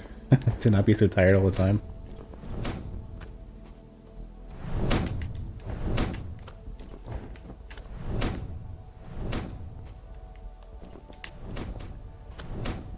Oh, I can't go around? Ah, God, my phone keeps picking up. My stupid phone keeps picking me up, thinking I'm trying to activate the assistant on it. Thanks. Yeah, I'm doing a bit better. Not health-wise. I mean, like, I'm sleeping better, like, far better. Finally figured that one out. In fact, now I've started, I've been, like, going to sleep at, like, 3 in the morning and going to work after just a few hours and pretending that's smart and okay to do. Because I can at least deal with it, where I wouldn't be able to before. Yeah, this is a one-way path.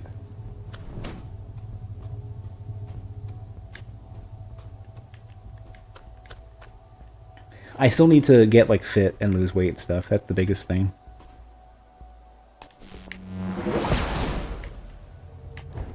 And I haven't done that yet. But in, I don't even remember what year it was. Yeah, 210, nice. You, like, every time I see you post on Twitter, it seems like you're doing really well. Seems like you got it all figured out. There's a few people and some streamers that have gotten themselves together, and I'm jealous. I need to... I keep saying this over and over again. I need to go ahead and order some exercise equipment. Build up a home gym. Screw going into any other gym. Especially during COVID right now. It's, like, not worth it.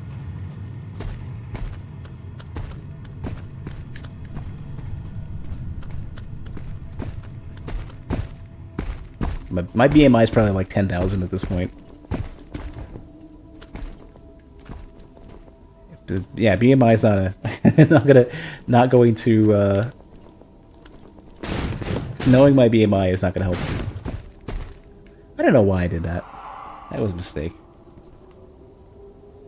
I hope by falling down a pit I don't lose my not souls. My essence. I should go level up real quick. Now we're good.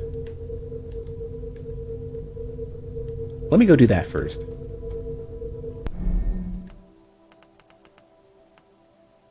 I had my BMI done at one point. I know it's tiny. It's a tiny bit lower, but it's still like, it's practically I should be dead territory. Like I shouldn't be able to sort of to exist in this. Like I'm not like a 600-pound dude or whatever, but I'm fat enough to just, I know I've passed the threshold of, like, I need to lose weight. Honestly, you went to a doctor, got some meds that help you control how much you ate, lost some weight by eating less. I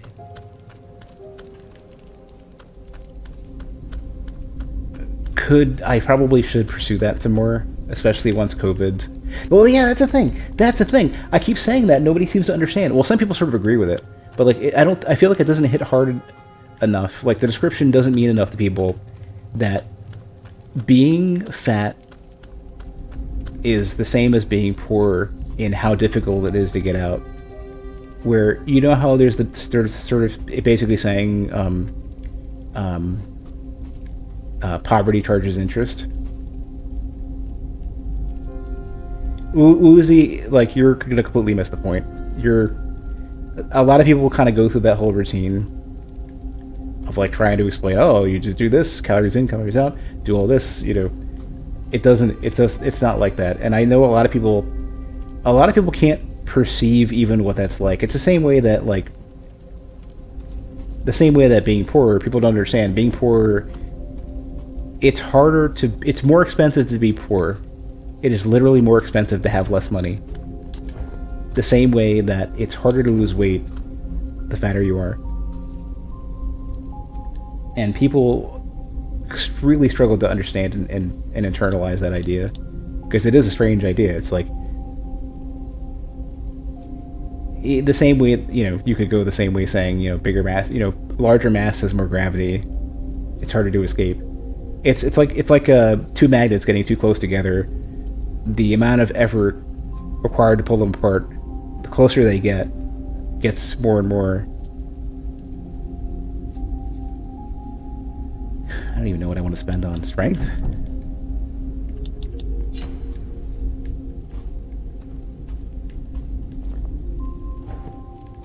But the easiest one for people to understand for the most part is basically that poverty charges interest. The boot one is a great example because it lays it very clear of like, if you can buy a pair of boots that lasts you a long time, it might cost $100. It might last 3 years, right? And these are just bullshit numbers coming out of my ass, but these are basically sort of the metaphor for it. Where's the upgrade, dude? Here. Most people can't necessarily buy the $100 pair of boots, right? So they have to buy the $50 pair of boots that last 1 year instead of 3. They end up spending $150 to have boots for the same amount of time. Or yeah. I mean, it's a bigger. The reality is a way bigger number, a way bigger difference. The same way as like, you can't necessarily afford healthcare, but the moment you need it to live or to work, it's way more expensive than having had it the entire time. But you can't afford it the entire time. Instead, you end up going into debt, and the debt costs because you have to pay interest on the debt. Like, so many things about being poor. You miss a credit card payment, they charge you. Your bank has a low balance, they charge you. Being poor is extremely expensive. The same way that being fat is expensive, because it fucks up all your everything. It fucks with your hormones. It fucks with your mood. It fucks with the amount of time you have available, the amount of energy you have. Like, it compounds. It's way bigger than people think and realize.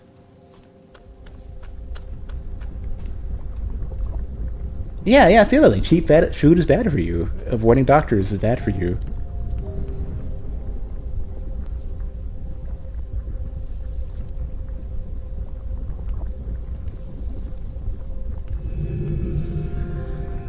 I think I have another charge as well.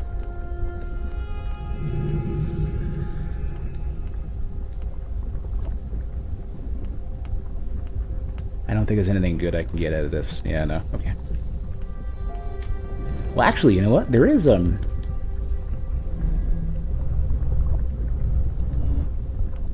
any of this stuff good? Nah. Nothing I really... Well, actually, you know what? No. You know what? These are cheaper. If I spend resources, these are cheaper than buying them.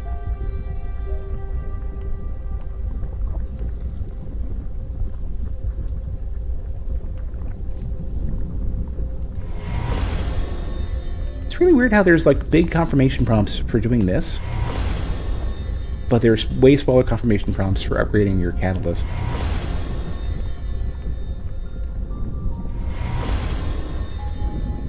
Thanks, maid.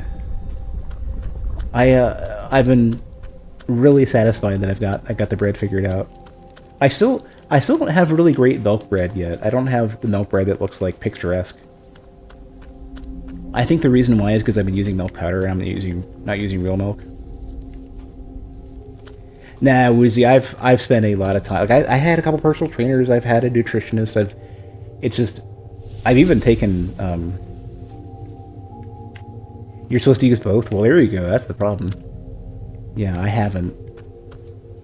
I've been using the fat product I've been using has been either oil or butter, and I've been toning that down a lot. And then milk powder, and it seems you should be using whole milk and milk powder, and whole milk will be full fat milk will have the fat required for the Tangzong to work. I like how bread is getting brought into this, when bread is one of the things I shouldn't be eating so much of if I'm trying to lose weight. Well, a bunch of things need to happen if I'm trying to lose weight. Part of the reason why I want to get back to exercising on a regular basis is because exercising will help give me not only the endorphins and sort of the mental focus. This is the wrong place. It'll give you kind of the mental focus and the energy and stuff to make better decisions.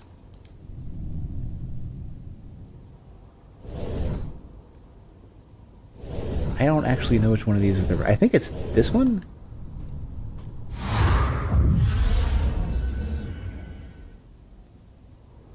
Yeah, mate. I've basically just been doing this bare bones thing because I don't like having milk around. It goes bad too quick. I wonder if you could freeze milk and have it come out alright. Maybe not. Considering that you would break the emulsion, could probably rehydrate the milk. The milk powder? Well, it's not whole fat. It's not whole milk powder, which, as far as I know, is a thing. But I haven't been able to find any. I should just for the hell of it test with just buy a container of whole milk and see the difference, and then I can judge how do I want to chase down getting that conveniently. Yeah, milk powder, flour and water. So it's 100 grams of water. I think it's like 10 grams of flour and 20 grams of whatever the last thing was that I forgot to say. 20 grams of milk powder. Yeah, it matches what you see both in videos and photos. It's this sort of thick roux type thing, sort of slurry sludge.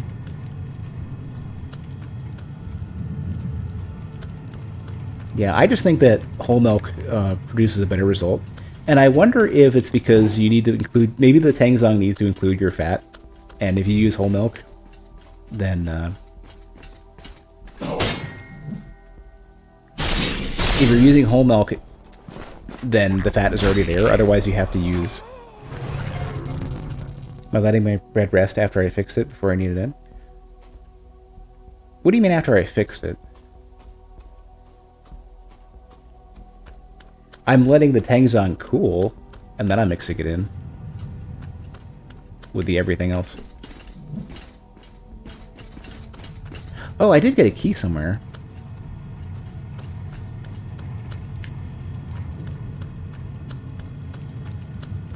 Oh, one more thing aside, as I try to find that door that I was looking at earlier.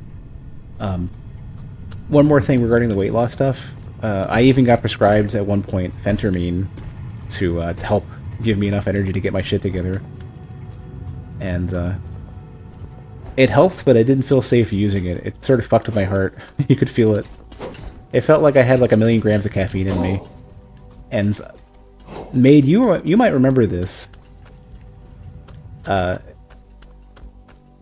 might have been 2010, 2012-ish. I had bought in a 2-week period, I consumed an entire case of a 24-pack of Rockstar, doing super late night shifts to finish up, to help finish up the matchmaking for one of the games. And my heart didn't feel that bad back then. So phentermine kind of scared me.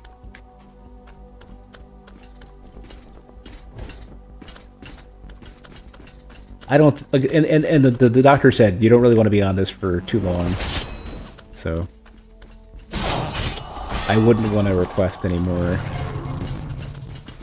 But I definitely, I need something to get me, functioning. I need something to stand me up, so that all of the other weight loss decisions are easier to do. Oh, this might have been where the key was. Put your Tangzong in a plastic bowl, cover it with plastic wrap in the freezer. When you make the dough in the freezer. How long is it in the freezer for? Just enough to chill?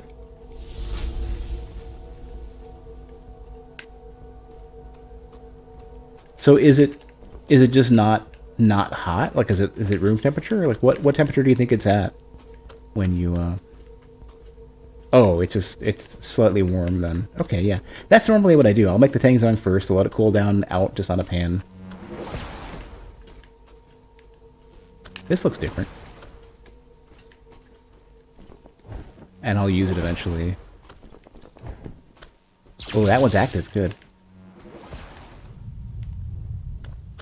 All I want to do first is see if there's anything else.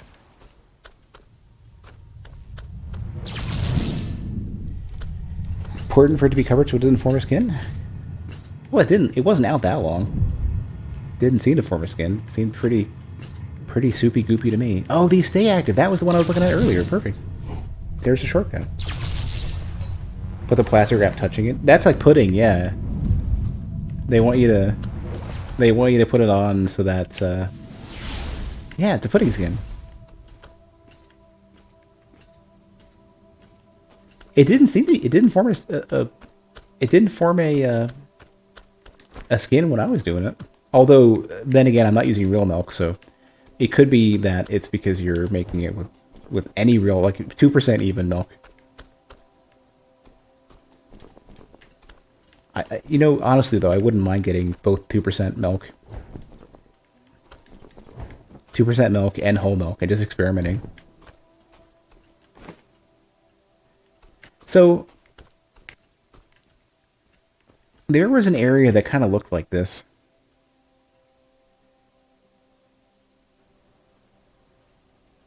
In what I played like 5 years ago. And there was a boss there. Is this that boss that I fought?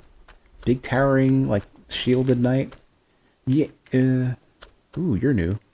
If there's an arena over here I can fight in. This really looks like it. We'll see. Who are you? Ah, after... just Raven, okay. The most normal name ever. Oh, I can't afford any of that. Okay. Oh, I can sell it. This looks grayed out. Dark Wanderer's Mask. The Mute Wanderer, touched within his soul. Can be. They say it can be exchanged. I don't know if that means you should just sell it.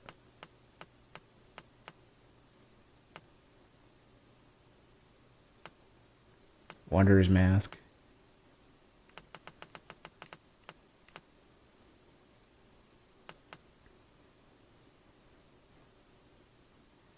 Well, I think... No, not before I go fight a boss. No. Get out of here. Come back to you later. Pizza looks good. I've had a lot of ups and downs with the pizzas. They all come out tasting great. Visually, they're all over the place. Quite as airy as you like, though. Oh, I have put no real effort into optimizing my dough. Plus, you're supposed to apparently have the stone heated way longer than I do.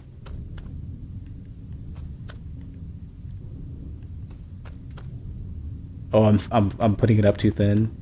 Yeah, I try to avoid the super thick crusts like if you go for a DiGiorno or any of the ripoffs, those rising crusts where they're like so much bread to toppings.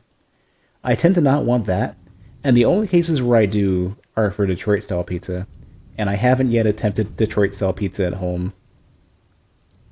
If I can make Jet style pizza though, I want that.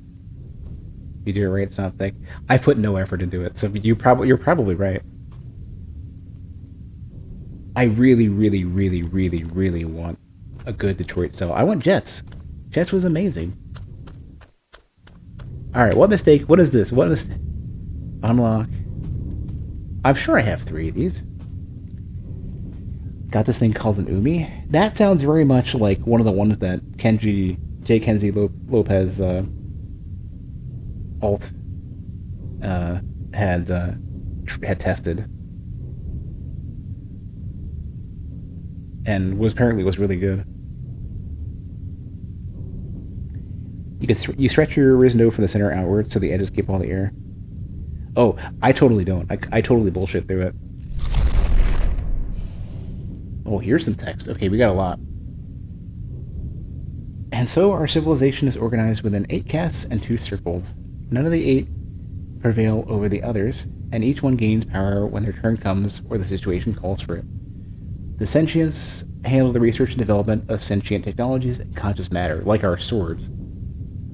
The geodists observe and study the biosphere. They preserve and optimize our world's resources.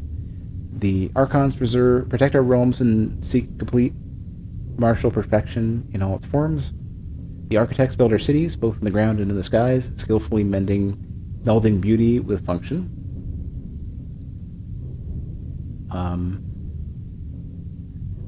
The genesists handle the sensitive and primordial science of heredity. They manage to assign our births justly in an optimal fashion. Logicians oversee digital sciences, the improvement of the artificial consciousness and intelligence with which we share our lives. The engineers manage all industrial and mechanical plans. They ensure our most essential systems remain efficient and constantly improving. The cosmetists explore the cosmos and study material and non-Euclidean dimensions. They'll do this to lose weight, but milk bread. Yeah, I could swear that you posted pictures of that. You posted pictures of some milk bread stuff earlier. And, I love cinnamon rolls, so I think that's a dangerous thing to know. The more I read about this story stuff, the more I feel like, one of two things. Either this world is a facsimile or a simulation or something, or I'm starting to think maybe the king that they forgot had basically divided itself into the world and all of the creatures and imbued everybody else with its power of creation. And maybe that was the only way the king could have seen to fight off these invaders, whatever they are. I think the biggest thing for me is that I'm like the technique I haven't quite gotten down yet for milk bread, and it could just be that I should really be using real milk. Oh, I did read this.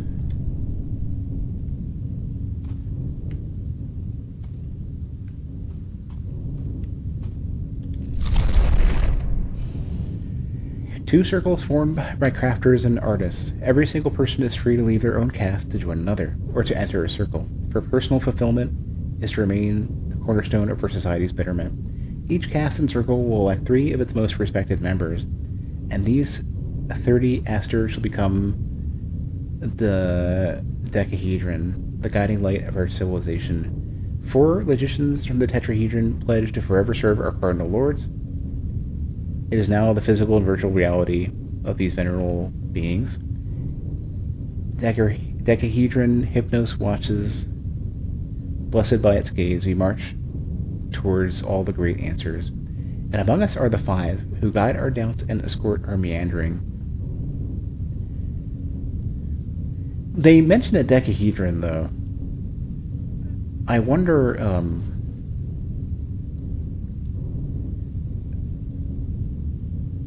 well,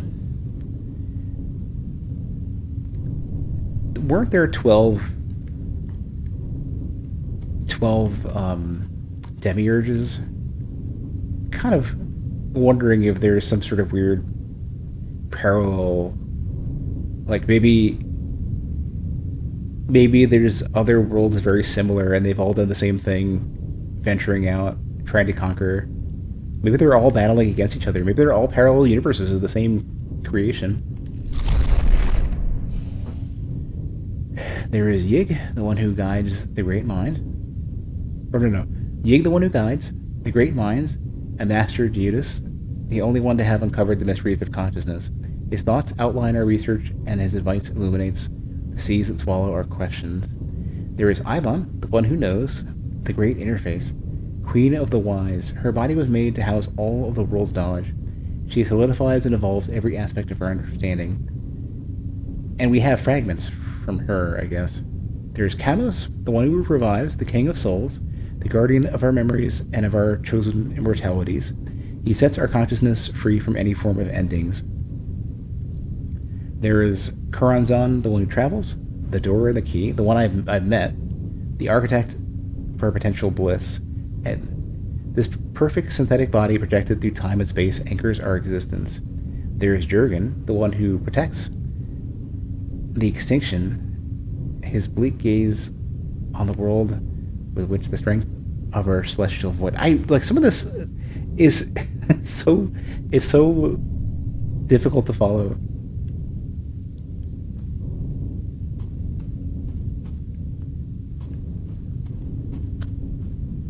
And that kind of explains why you need Ibon fragments, though, because you basically, like, if she holds all the knowledge and you're unlocking it by spending them, that kind of makes sense.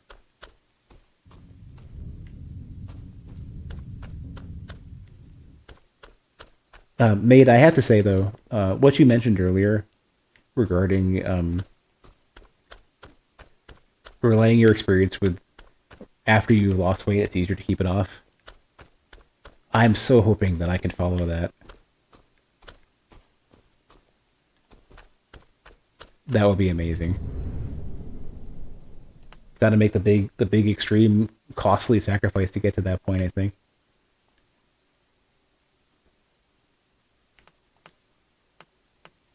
I'm gonna sell these.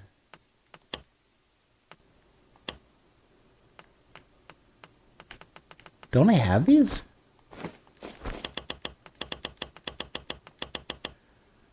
Oh, you know what? It doesn't show how many you have. I think that display is broken.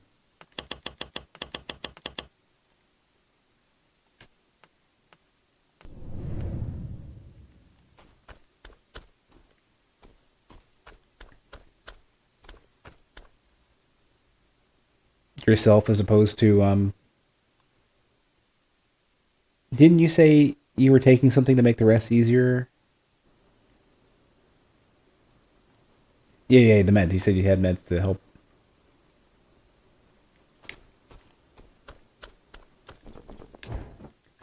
Yeah. You know roughly my weight. So, I wonder how much effort and sacrifice it's going to take to get to where you started. A bottled appetite suppressant. So far, all I've taken is a ridiculous stimulant that I'd be weary. I would not want to take anything stronger than that, and I know there's stronger stuff. So I wonder if there's anything I could take on a regular basis. I'll have to hit up my doctor and say, hey, like, I need the big guns.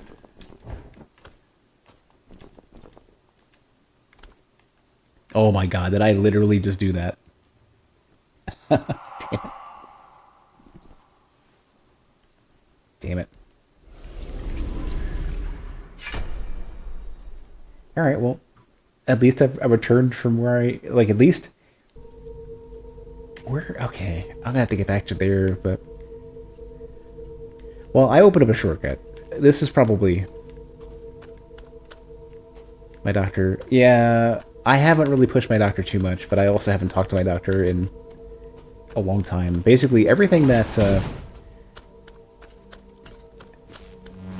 I was previously doing was mostly like allergy shots, and the nutritionist was completely like worthless.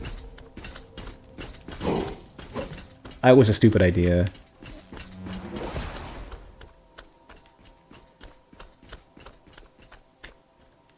The nutritionist isn't the answer to my problem. Because being told to eat better doesn't make you less tired and doesn't make you less hungry. Not when you have, like, when you're so tired and have no willpower.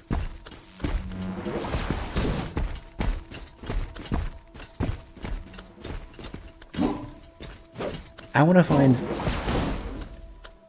that shortcut portal thing.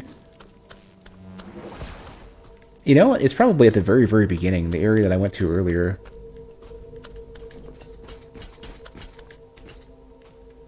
Or no, maybe it's up here.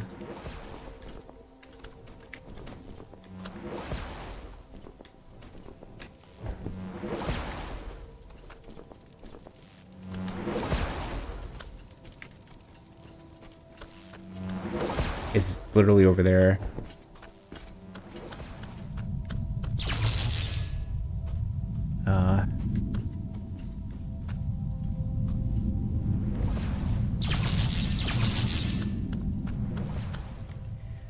But yeah, like I need to get back in contact with my... Well, I need to do for a couple different reasons. Not only to get the weight loss stuff a little bit further along, to come up with a real solution, but I need to see if they have if they're offering vaccinations, because apparently there's a BMI cutoff that I far exceed to get the COVID vaccine to get vaccinated. Wow, my brain's so scrambled today. That's what I was looking at here. But I want to get the vaccine, so I'm at least somewhat vaguely safe to go out. And once that's figured out, I probably want to get back on allergy shots. Yeah, my understanding is that it's either really soon or already they're opening it up. The signups.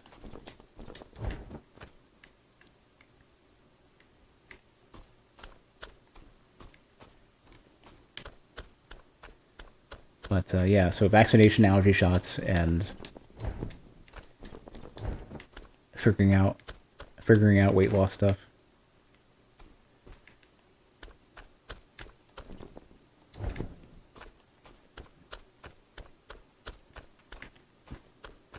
I'm still pretty set on getting an arc machine or an elliptical, and to get a new one, it's probably going to be anywhere between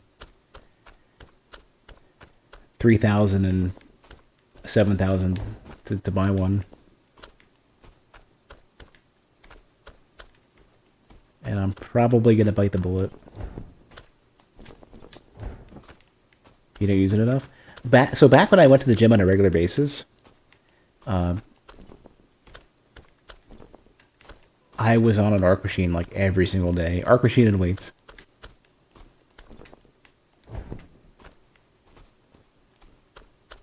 And I can very easily zone out and get on a machine and burn some calories.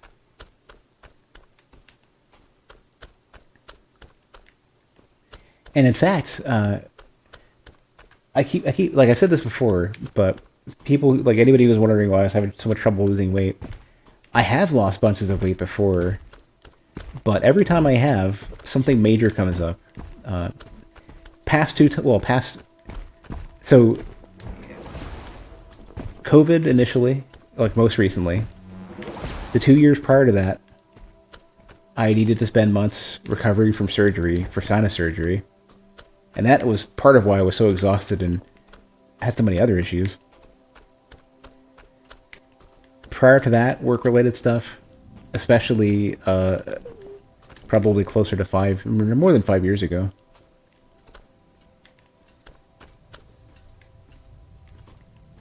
Yeah, the first year after landing at this new job, a lot of it was just trying to get situated and get a beat on things. But 2016, I was effectively unemployed, wasn't making any real money, couldn't go to the gym, was being thrifty, and I had no real income, so I didn't want to spend a lot of money on eating healthier. And the job that I worked at from technically 2008, because I worked a year remote, and then from 2009 to 2014, there's got to be another door around here somewhere. The place that I worked at from 2009 to 2014 was super crunch heavy. And they didn't really like people taking time off.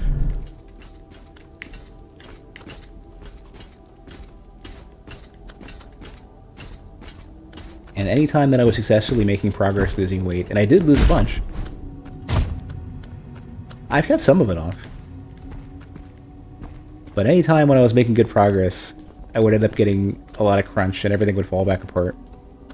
Because not only do you not have time to like continue to exercise and, you know, focus on, you know, better eating decisions and stuff, but you also end up eating garbage. You don't have time to cook. You end up super stressed out. And I'm the kind of person who stress eats. Oh, maybe I got the key. Maybe this is the key. Yeah, there we go. Okay, good. Okay, perfect. So there's been like well over 6+ different years of like losing significant amounts of weight. Like at one point I was almost your starting weight. And unfortunately, every single time, like massive interruptions, like massive multi-week, multi-month, super stressful, or out of commission from surgery kind of situations that basically put me off of all losing weight.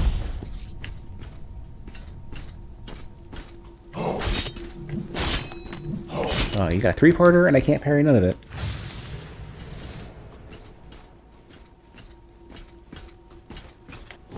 There we go. Yeah, I never realized, but there's some sort of behavior that people have. It's like a normal human thing where you accumulate stress. It's not something that like you're out of stress. Somebody had a term for it, where basically not being in the stressful scenario is not all it takes to get you. It's not just post-traumatic stress syndrome. There's another thing where like you're offloading it. You're trying to reset back to sort of equilibrium.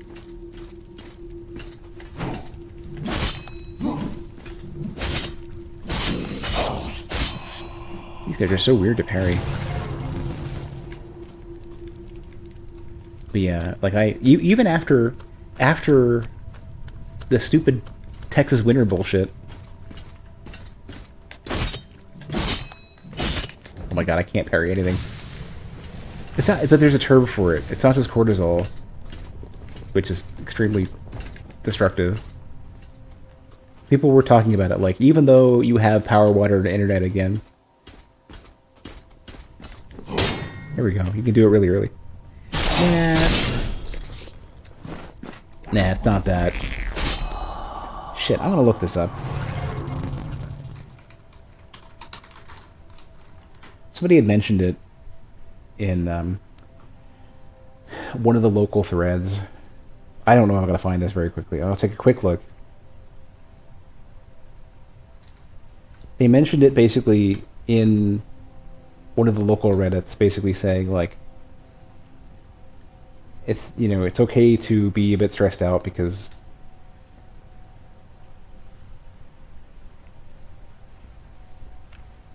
it sticks with you.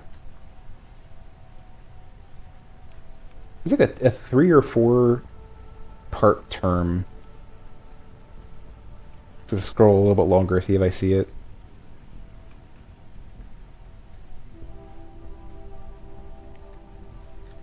And these, okay, never mind. These Reddits move too quick. Hey, Dominion. Oh, if you're drunk and lost, you're in a good spot, because I am also lost.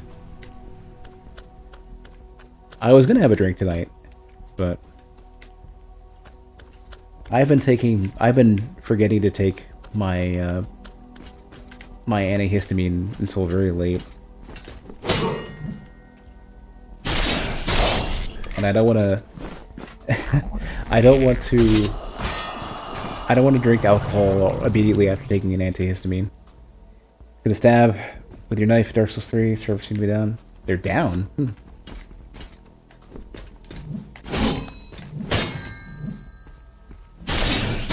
I know Sekiro had maintenance at one point.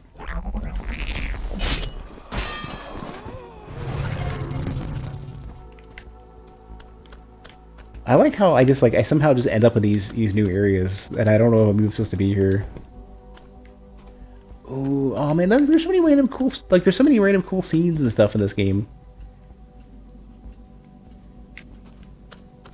I don't know what to make of any of it.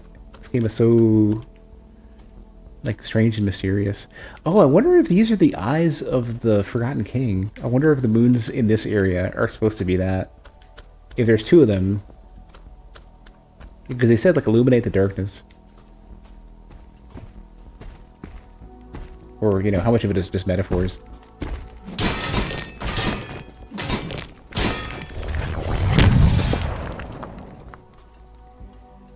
Looks like Dark Souls is presented by Tim Burton. That plus a little bit of Journey.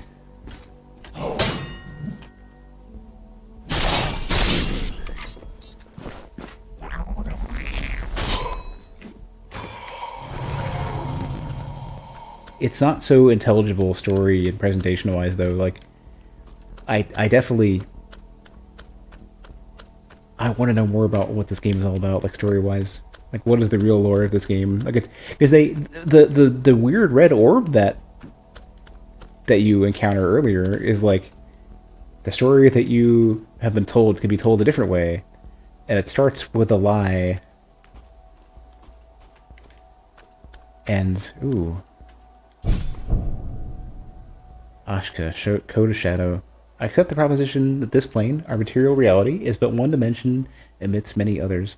It's one thing to be able to perceive them through the use of mathematics, but the fact that the Prometheans, and especially Choronzon, are able to freely gaze upon them, attain them, and walk upon them, it has me swinging between deep fascination and an almost religious form of dread.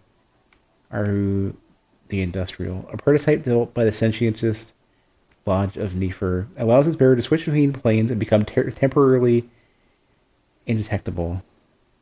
Is this a spell?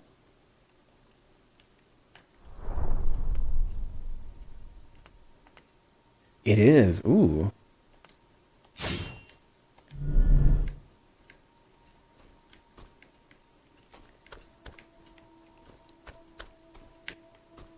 So they kind of mentioned that they thought the characters that invaded earlier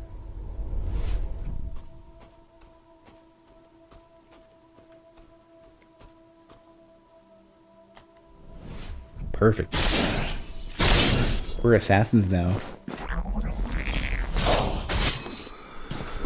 Whenever invaded earlier, supposedly came from a different plane or a different dimension or something. And I wonder if that's what they're talking about, that you can gaze upon them, and they must have found their way over here. Maybe Choronzon saw this coming.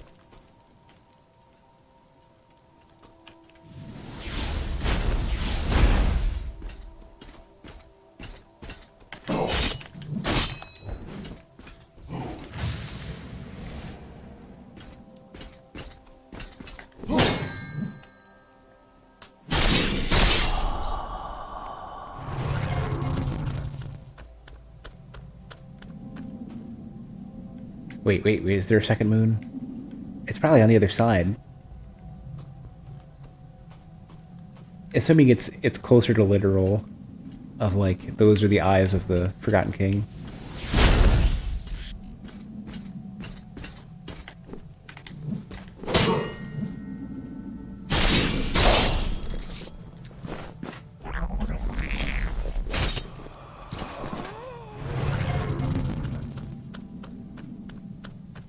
So, the funny thing about this is that this device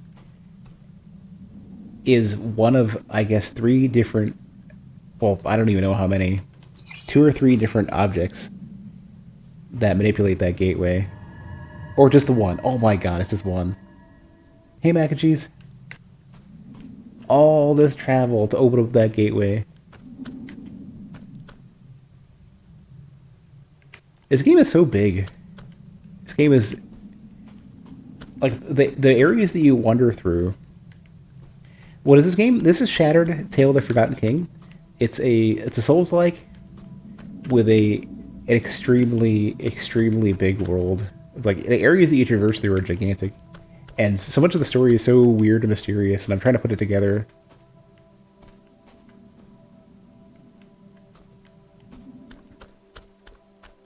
So many areas in this game and things that you could do are sort of like you're questioning, are you on the right track?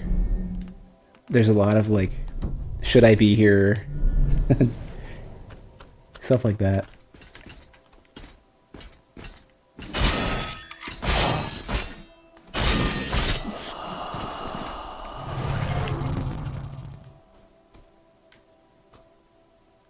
Is targeting timing based or is it contact based? The riposte or the parry itself, like this parry?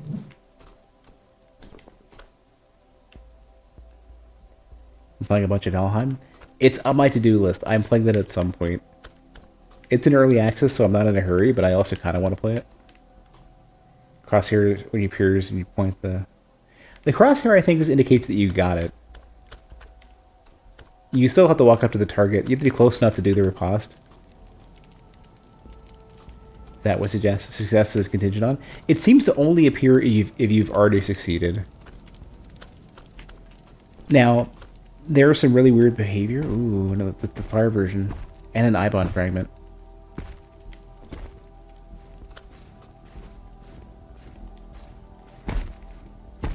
If you're... There's nothing here? Really? Empty chest. There seems to be fall damage, but you can cancel it by jumping or dashing. Or both.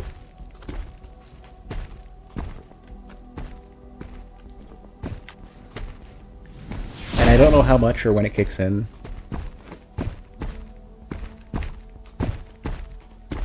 So Ibon apparently is some sort of preserver of knowledge in this. Like she is like a gateway to unlocking additional lore and stuff.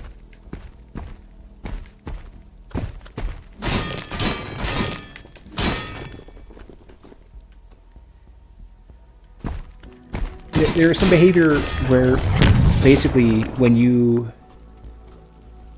can parry stuff earlier than it looks, and rather than like immediately putting down your sword, you'll hold it longer. Like the window extends if you're close enough. So your recovery is only like your recovery if you whiff it is never very long. So the window like extends if you're close.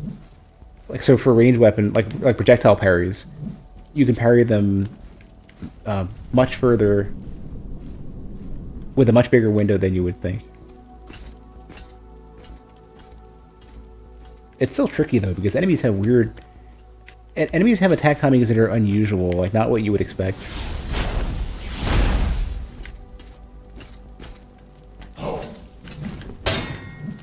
And they also sometimes can just miss you. Could only have 2 more weeks left of school. What are you doing afterwards? What's your plan? There we go.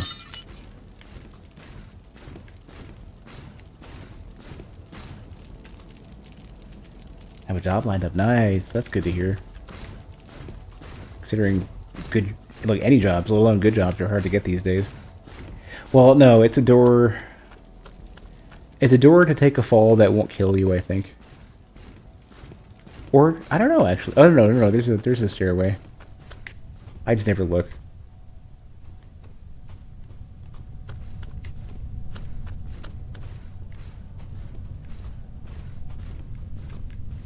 Nothing under the staircase.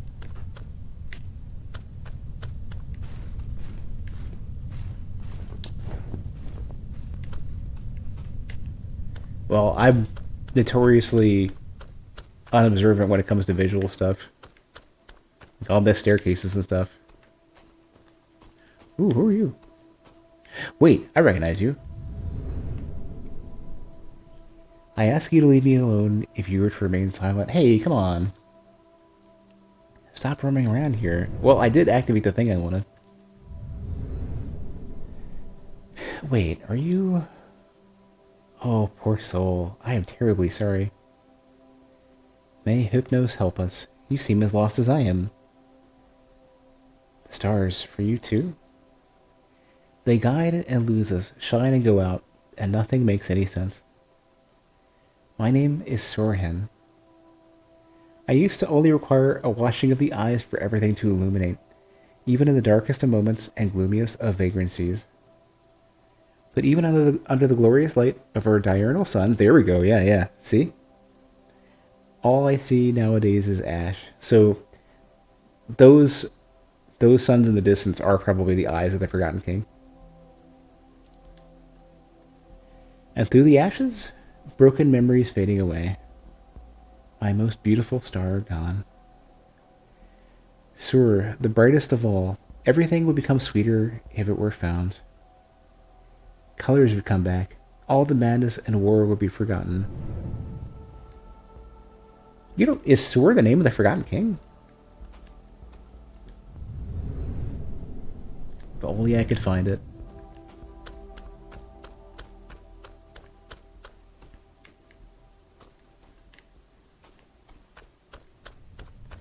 Thought that was the merchant, one of the merchants that I've come across before. I don't think that was.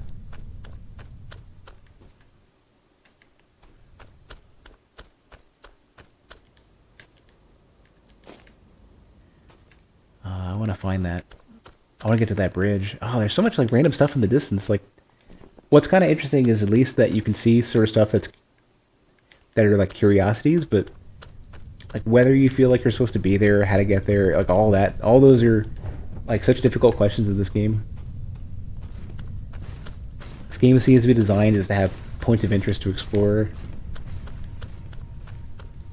Like way better than freaking Bloodborne did. Bloodborne was frustrating because like Bloodborne is like here's an interesting area off to the side. Here's what looks like a bunch of enemies ready to ambush you. And what does Bloodborne do? 10 Quicksilver bullets.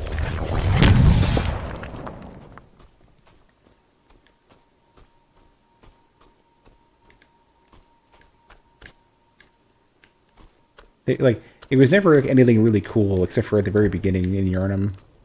And even Yharnam had that 10 Quicksilver bullets problem.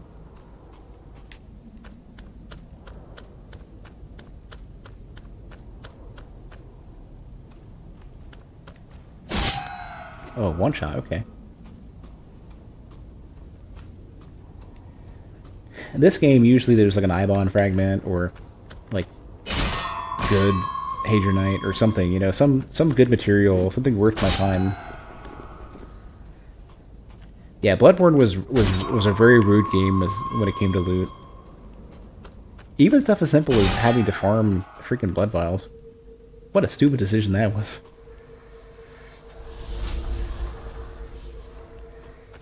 I'm starting to think this might lead to a boss. Imbolt Edge. The only bloodstone in the entire game. The only... No. Was it even a bloodstone? I think it was like a 15%. Ah, my memory sucks now. Oh, another Ibon fragment?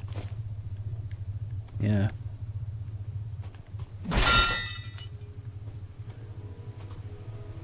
Oh.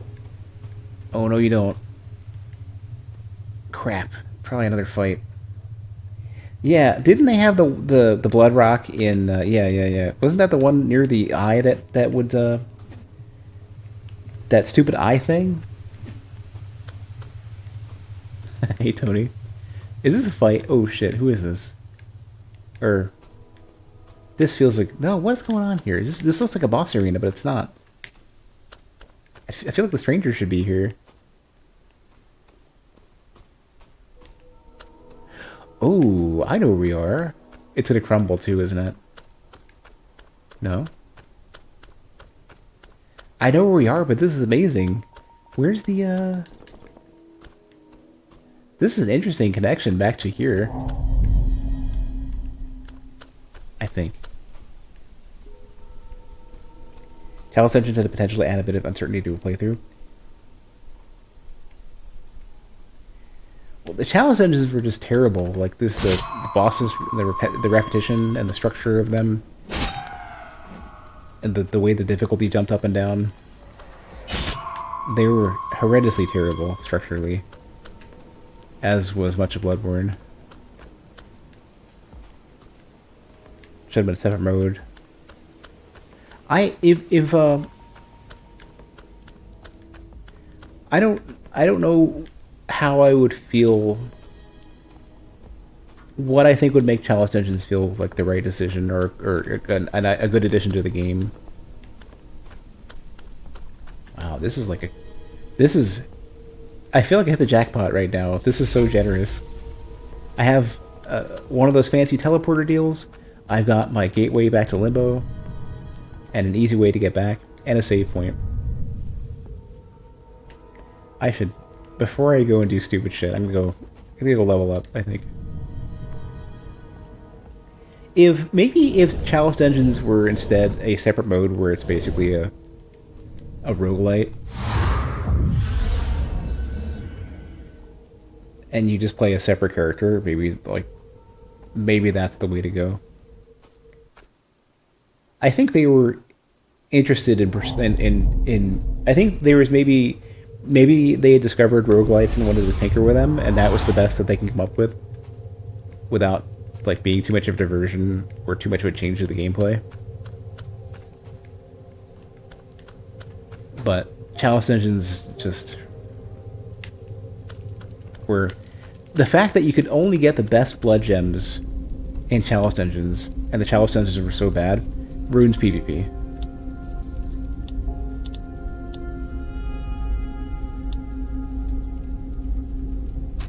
I want to put my spell damage up a bit, but like it's going to become so expensive to do it. Do need stamina. Unlocks Secrets of Grindia had special.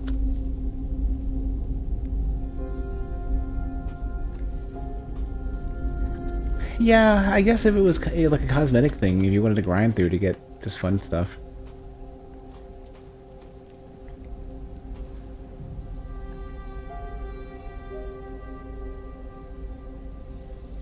I have to disagree to some extent. Oh, if I had said that it was the only thing that was wrong, the damage differential between somebody with max blood gems and then the base ones you could find outside of Chalice Dungeons was ginormous. The netcode is complete shit as well. The netcode just cannot, like Dark Souls 1 netcode cannot handle Bloodborne, especially because it was running at like 25 or less FPS. So I agree with that. But the blood gems were like, the blood gems for me were the final straw, because like I could choke down the netcode even though it sucks so bad. But when you invade and you're fighting 3 other people and they've all got Chalice Dungeon gems, or 2 other people I guess at least, and they've all got Chalice Dungeon gems. No, you could fight a host of 2 phantoms. Yeah. And they've got like mega gems. I just don't want to play the game anymore. I don't want to play Bloodborne, let alone the fact that the FPS was so freaking bad. I'm gonna check these doorways again. Yeah. I think Koranzan is gonna be the one that helps me open those up. Assuming that it isn't the weapons. Do I still play Souls on occasion? No. And while I've said many times I'm done with Souls, it's not so simple. Like, I think there's a lot of Souls-likes, like this one, which do something, like, they may not be the most refined, they may not have my favorite combat, like, or the world design may not be as interesting. Like for example, like the level design, level structure for Code Vein wasn't really that great. It was alright. Although I liked their class and spell system better than Dark Souls. Or Mortal Shell had some interesting combat feel, but was kind of sloppy, and the world was kind of small and sparse, and some of their animations were jank. This game, the combat is simple, but it works. But the biggest thing that draws me is that the world is this weird giant thing with so much weird story mystery.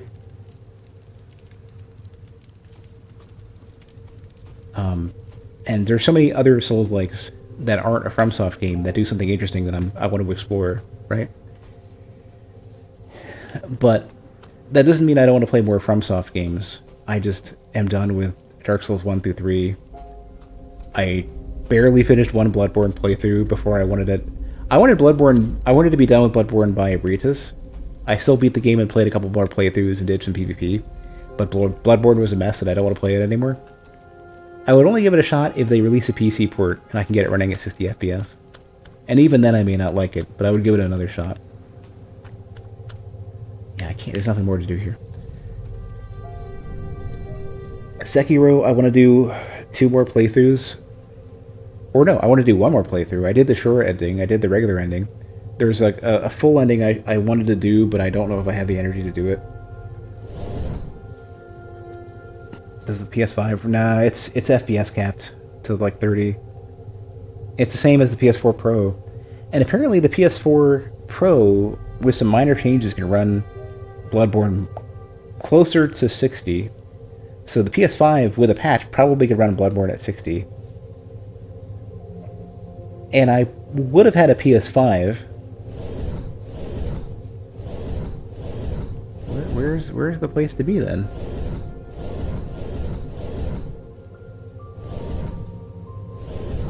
Here?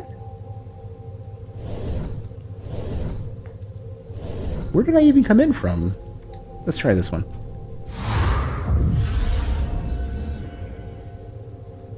I could have had a PS5, except for scalpers bought 1 million of them immediately, and I couldn't get one. And I wanted to give Demon Souls a shot. I mean, I've played Demon Souls before. I've done a couple playthroughs of it. I never really got super deep into it. But I wanted to play PS5 Demon Souls because it ran at mostly 60. This is not where I want to be. I want to go to the other one. Problem is I couldn't get a PS5, so I gave up on Demon Souls. It might be this one. So yeah, I gave up on Demon Souls. And if Bloodborne got a 60 FPS patch, I wouldn't own a PS5 at that point.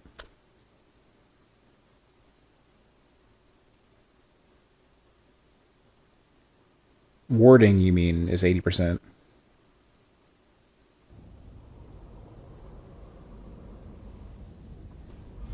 What made me not like Demon Souls? It wasn't that.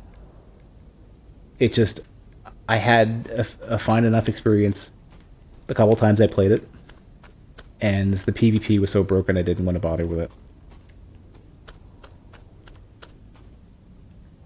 This is the wrong spot too. Where is this? Which one of these did I go into?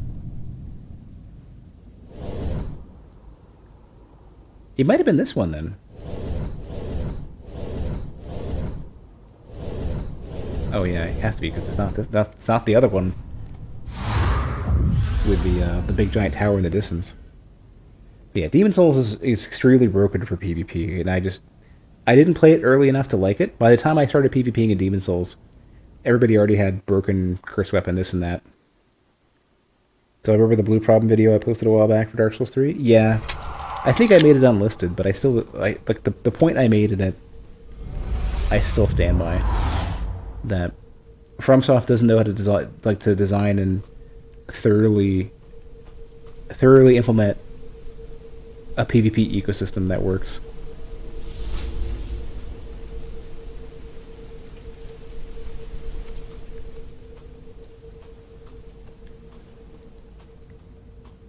Which is part of why I'm looking to games like, there's no PvP in this, but I'm looking towards other developers for Souls-like games to pick up multiplayer and make it work. Somebody will eventually. It's one of the hardest things you could possibly do. Oh, I know what this is. This takes me to the other one. Yeah, or no, what is this? There was another gated area like this.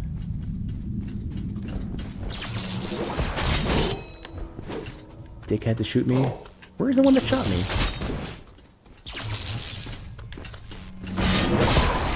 Oh, this is one of those memory things.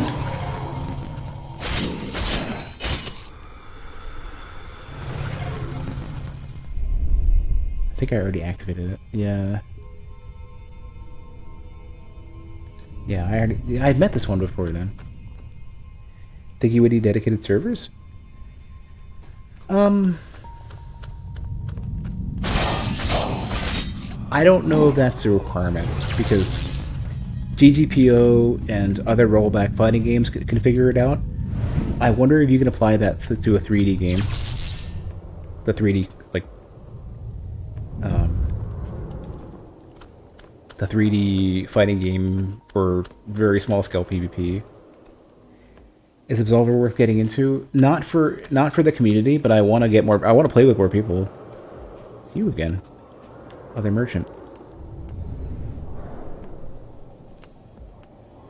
Tekken 7 is rollback since when? Did they add it? Didn't have rollback when I played.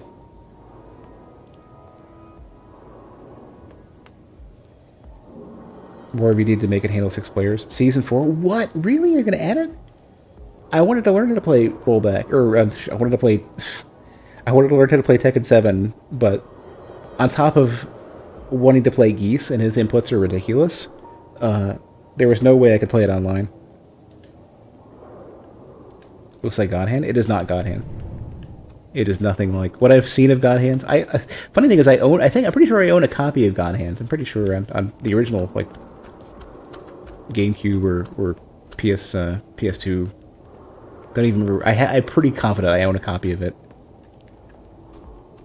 I just never loaded it up. This is the wrong way. I gotta get out of here. The problem with Geese, and it seems like other Tekken characters as well, is that they decided that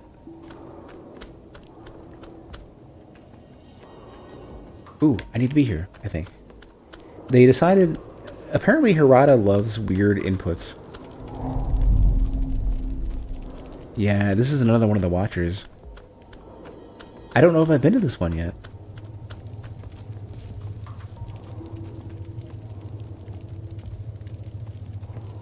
Yeah, Cardinal Nexus. Yeah, they mentioned Cardinal dudes.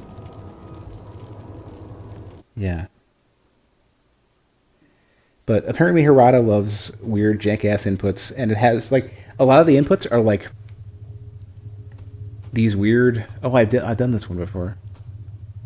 Pretty sure. They do diagonal facepad, like, for example, triangle and X, or square and circle type inputs. And I just don't want that. Yeah, I've already did this one.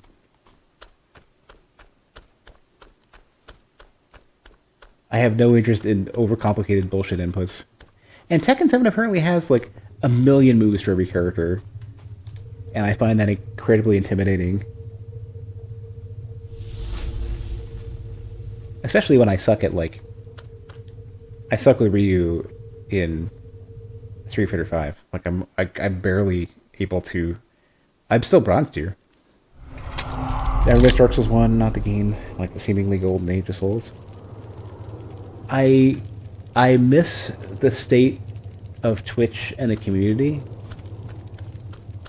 For the most part, the general concept, not the specifics. I also loathe who I was and where I was at, just personally.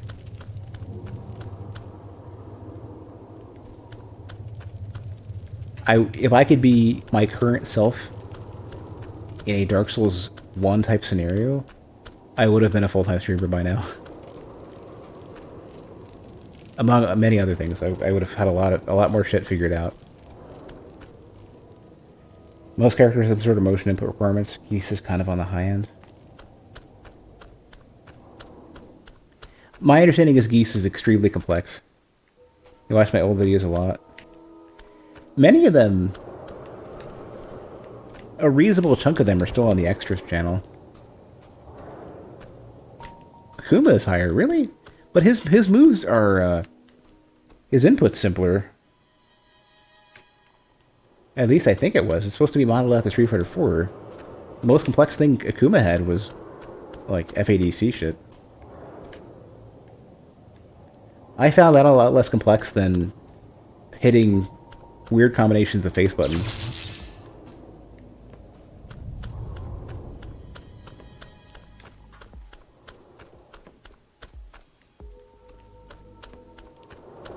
I just wanted to play it. I wanted to play not a Street Fighter character at the time. Wait, have I been in this one? I think this is the one I went into earlier. Or no, this one's not active. Oh, almost fell. This is something different then. I don't know what this is. How's it going, Bragg? My video of me killing the hacker in Dark Souls 1 and the Catacombs What You Soldier in Dark Souls 1. Oh yeah, yeah. That was awkward as shit. I had like a fucking... I literally, like, the speech part of my brain crashed at the end of that. Like, all the tension of sitting there and being disciplined for like 9.5 minutes, just getting parry and backstab after parry and backstab, and doing bleed dodges left and right on the dude. I literally short-circuited at the end. Yeah. At least the gesture, the point-up gesture with the rapier, that at least is instinctual. Especially in Dark Souls 1, where the you didn't have jank-ass cursor memory or anything. It was always like in the center of the 7 gestures, and you just put whichever one you wanted in the right spot. I swear I've already been to this.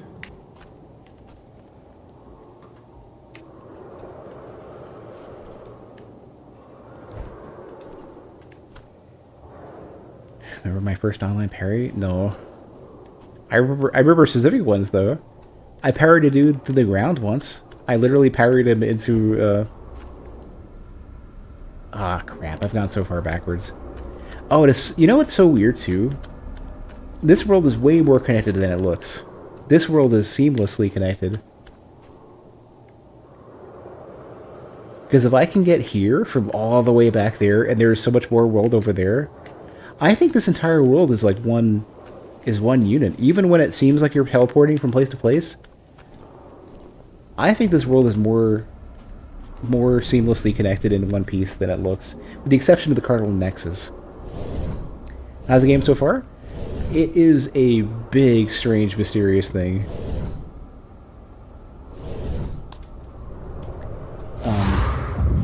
Like the day-to-day like combat and like maneuvering and stuff is nothing super special. The lore and the world structure are really interesting. The presentation, the art stuff is interesting. It's I want to know more about it. Seriously, thanks for being inspiration to step outside of what your comfort zone was. I'm glad I was able to help some people connect with something new, because I feel like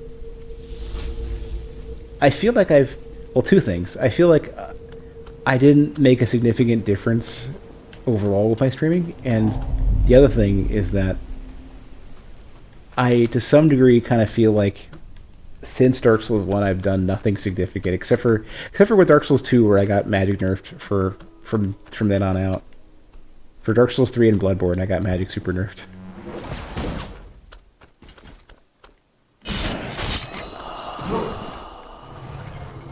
What happened to Soulbrand? We could talk about it with some extra detail offline, but nobody...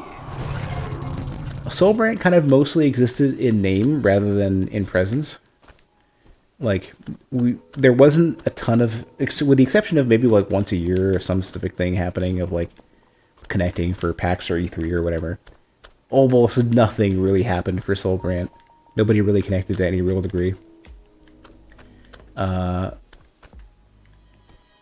stuff that I'm not going to go into any significant amount of detail, though, happens, and somebody got themselves kicked off the internet.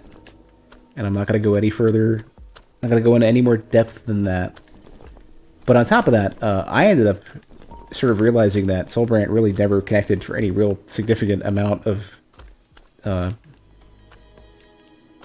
Soulbrand never, like, was only kind of Peeves' fantasy, but, like, it never became anything tangible of, like, we never really connected on a regular basis. We weren't, like, a Twitch team for real of, like, playing together or interacting together.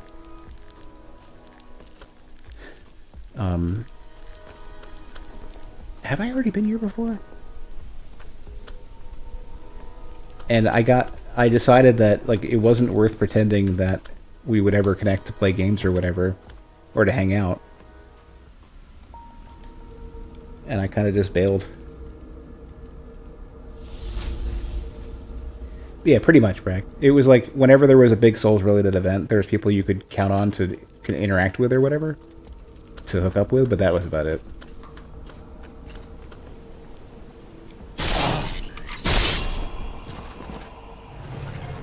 I think I haven't been to this area yet. Well, Franz isn't even a member of Soulbrand. At least wasn't. I don't know if he is now.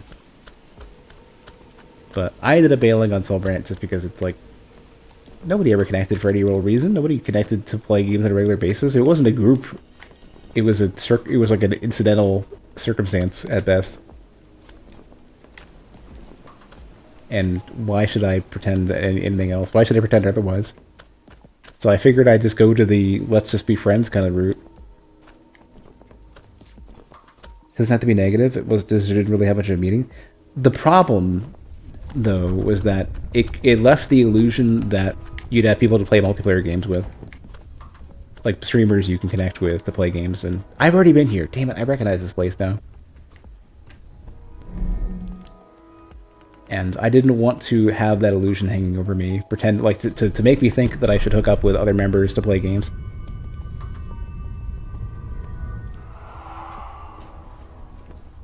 And Wolf, I kind of got that impression. Like I've seen nothing to convince me otherwise. Like Peeve needs somebody to make his ideas reality. He needs somebody other than himself.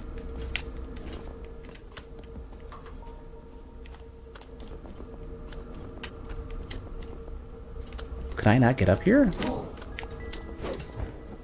I can't, even though I can jump there. Oh, well, I can just do this. Right.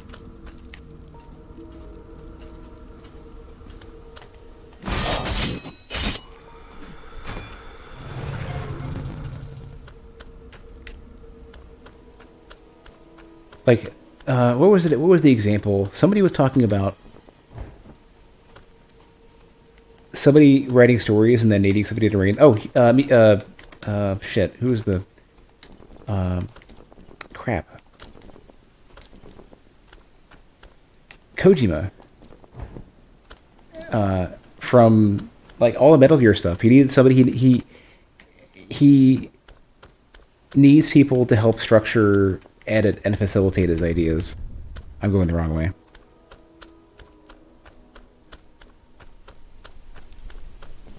And Peeves, I think, in a similar boat. Like, he has a lot of ideas. He has the attention of a lot of people, but he needs somebody to make his ideas reality.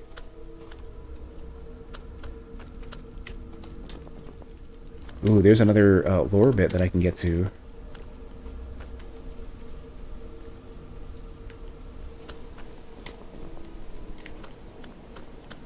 I think Peeve in the right scenario would be like the ultimate muse for just needs to find the right person. He needs to find somebody he needs to get the attention of somebody with a lot of money and resources and time and energy. And then he needs to trust them to allow them to make his ideas reality.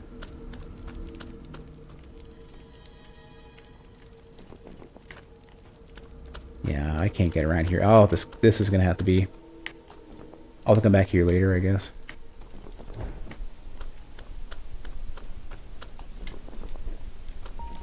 I feel like I'm in the opposite boat. Like, I can make things happen, but I feel like I'm not great with ideas, and I don't know how to take people into my own fantasies.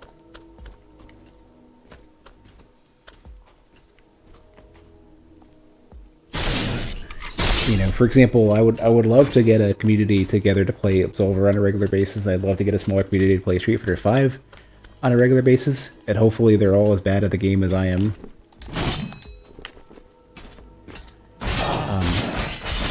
Back when I was playing Dark Souls, I wanted to do this thing called Dishonor Duels, where we basically had fight clubs that were designed to mimic invasions, and it was effectively this King of the Hill point score type thing. And I had small sessions of it, but it just never really got traction. Made a whole website for it and everything.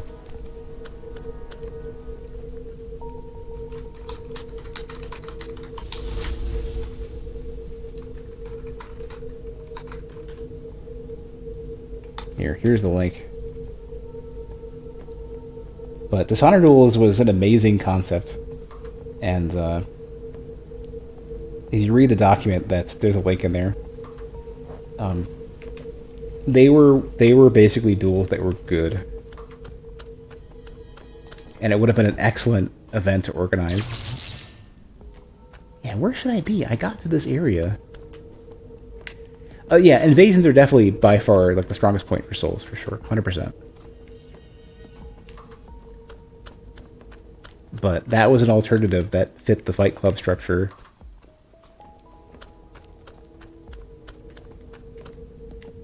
If people wanted to do, you know, duels or Fight Clubs, that was a way to do it. That, like, the biggest thing that bothered me with the way that Fight Clubs and dueling was set up in the Souls games is that people tried to create all these bullshit restricted rules where so many weapons and builds weren't viable because they decided, oh, crap, yeah, I've already been here. I think. Is this open or closed? Maybe I haven't been here before.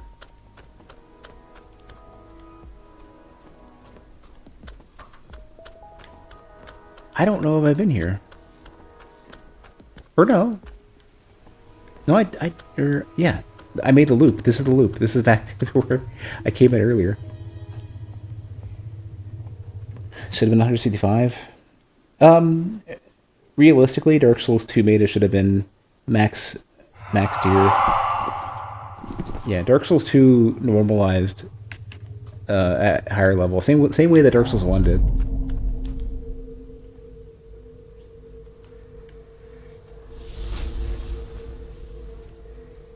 Although really, like, Dark Souls 3 is my favorite overall PvP structure, but it only really works below like 80.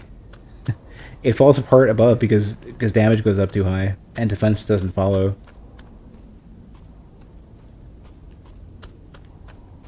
I mean, all the PvP in every Souls game that has PvP is all broken in some way.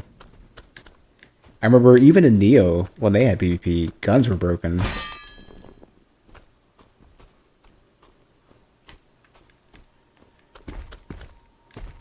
You know what? I didn't fully explore this. This is the area that, yeah, this is the version of that area I was just in that had trees in it, and I never fully explored it.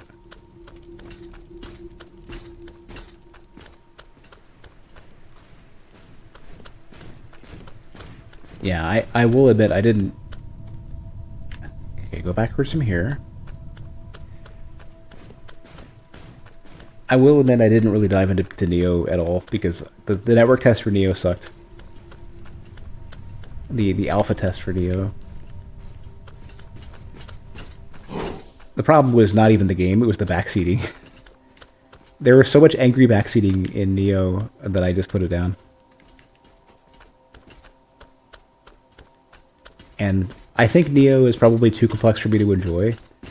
Like I said this before, it basically has complexity for the sake of complexity. It's the same way that Devil May Cry has the sort of skate park character action game mentality. Like, a lot of the stuff, the flashier stuff you do doesn't really make your combat better. It doesn't make you stronger. Well, my mods were not even around to any... Like, they were kind of busy, or it might have been a weird time of day or something. And I probably should have banned and follower only my way through it. But I was already, like, upset and just didn't want to deal with it.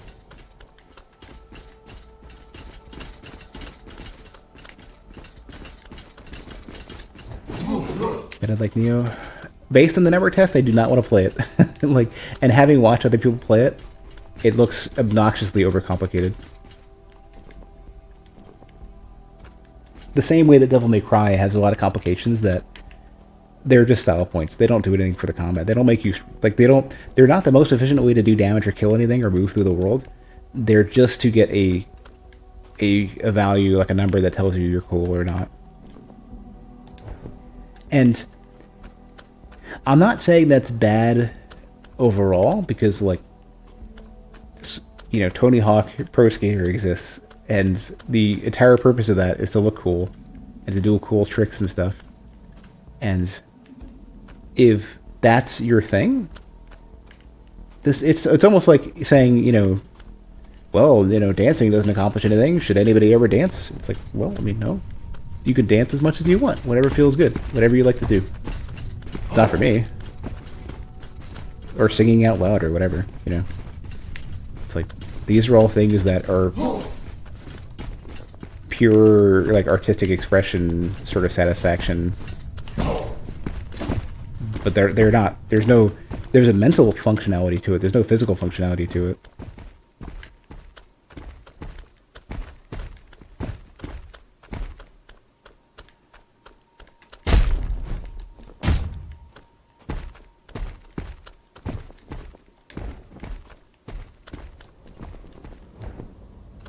Thought that was also the point of Devil May Cry, but most of the game gives you tools to stun like bosses in a way that naturally gets the high rating.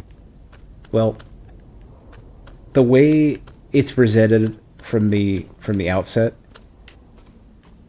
didn't sell me on it, and I just didn't want to continue. Like, I played Devil May Cry 4, and the low point of the game was the Dante section. The rest of it was okay. I didn't find it to be anything special. When I played the first Devil May Cry, but I don't do direct bag. You better fucking not brag. You better not, because I will. I've learned of the power of rejecting Steam gifts, that they get a refund and it's no big deal. And I will exert that authority. I played the first Devil May Cry. I appreciate the thought, but it would be a waste. It would. So like the only way that I would ever give it a shot, brag. So I'll give you a run. Let me finish the previous thing first, and I'll give you a rundown of what I'm about to say. I played Devil May Cry 1, and I was sort of struggling with it. I wasn't really feeling it out. It didn't quite work for me. And I got up to this like spider boss, like the first major boss in the game, I think. Man, where the hell am I? I want to find that freaking doorway that I went to earlier that I lost track of. Oh, it's right over here. Okay, hold on a sec. I know where I am. I somewhat know where I am. Which is the first. That's kind of... It's a miracle, really.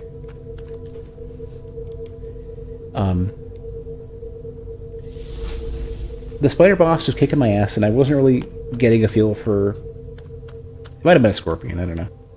I wasn't really getting a feel for it. And I was getting really frustrated with Devil May Cry 1.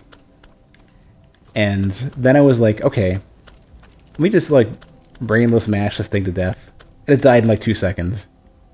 Oh, sensing dense. Is it me? An Ansible beam. I doubt you're ready for this one. Are you sure?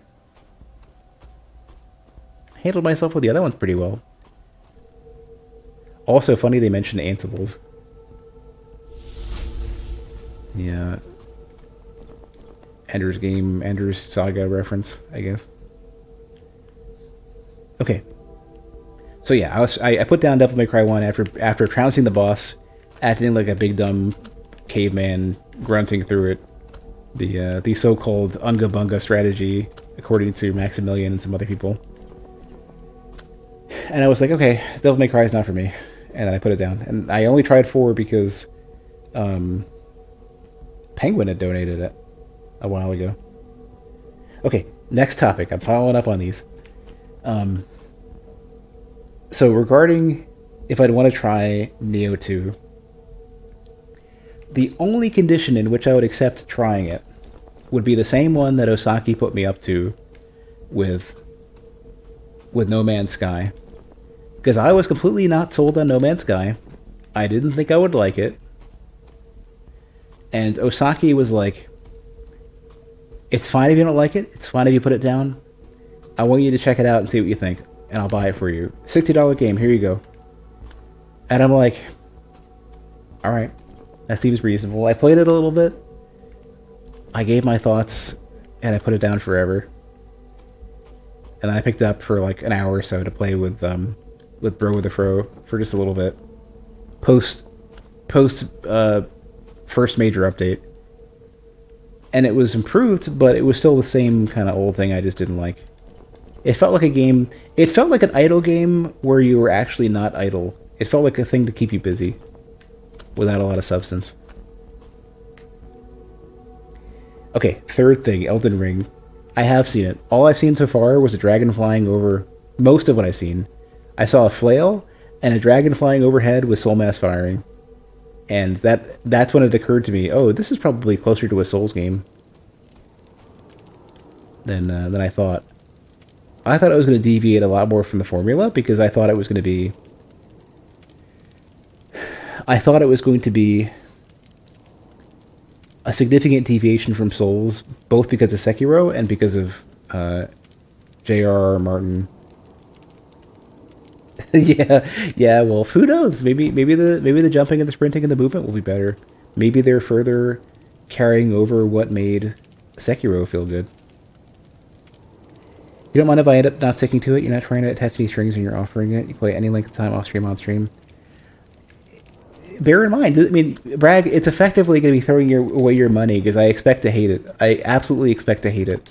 And I also would only be playing it follower only because I do not, like, I know there's super hardcore Neo people. Like, even Abby's going to show up and Abby's going to be gushing about it.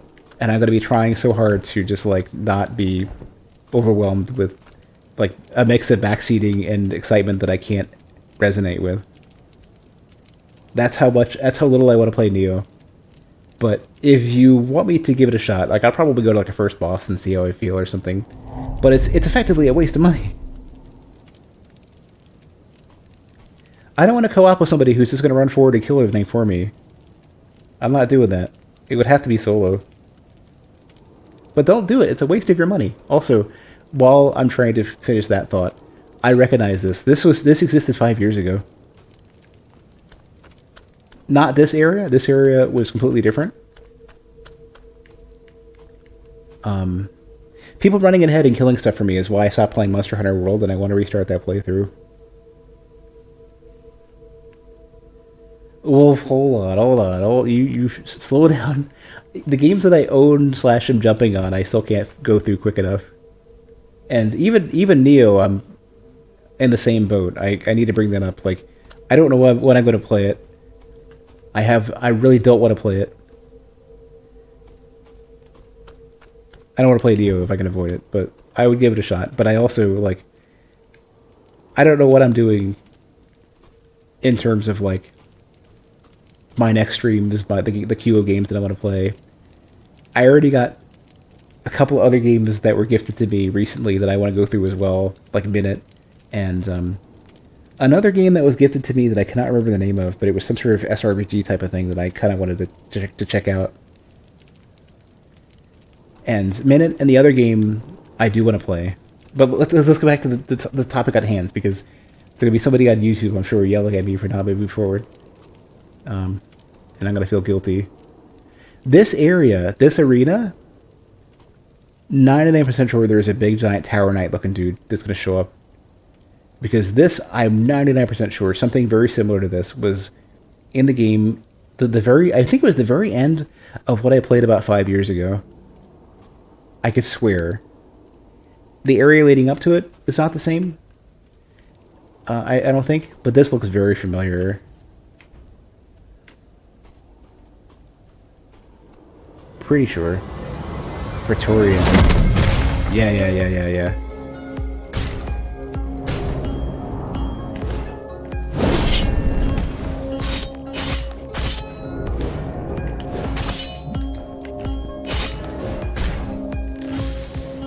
Okay. This is not... So far, it's not super... I'm doing decent damage to it. This isn't the scariest thing in the world. But yeah, this creature... I can't parry it. I don't think I can parry it. Something very similar to this. I fought in the... 5 years ago. Pretty sure I can't parry this thing.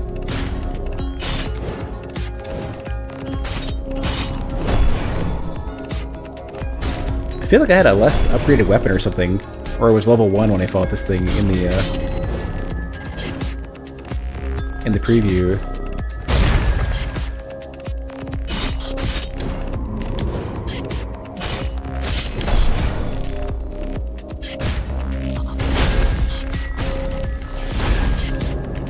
I don't think I had any spells or anything.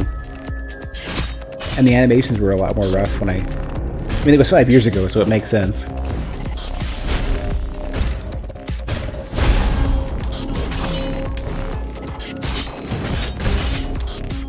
Yeah.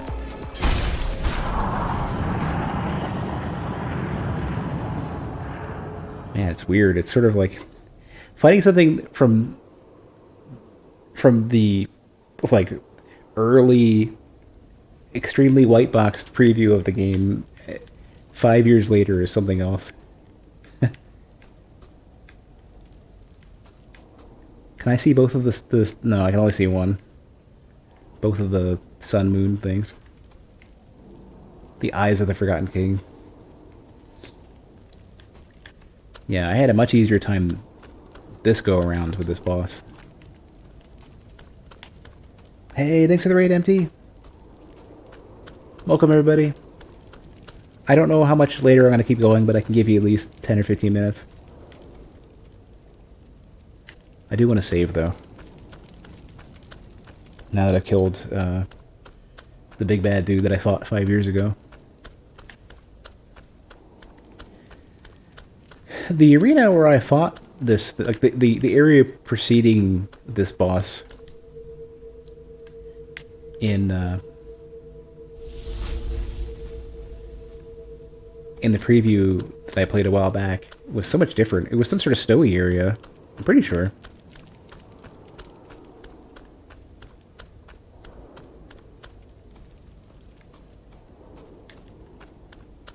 Maybe I'm going in backwards in the snowy areas afterwards?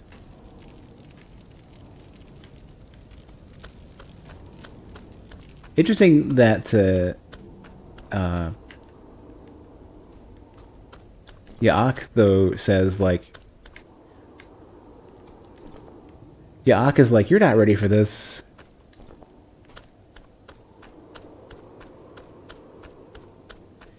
I'm pretty sure there was a chest or two around here. I really feel like there was. I feel like I had... I mean, it was 5 years ago. This is only a vague memory at best for me.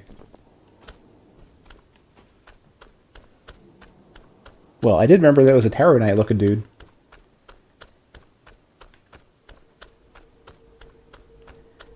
Best part about this game is there's no guides written yet. I wonder how many people have played this yet. Heck, at all. Yeah. Yeah. The localization that I don't know of is intentionally vague or just a rough localization. Hadn't heard of this? Yeah, this game has been in development for a very long time. Since like 2016, or since before 2016.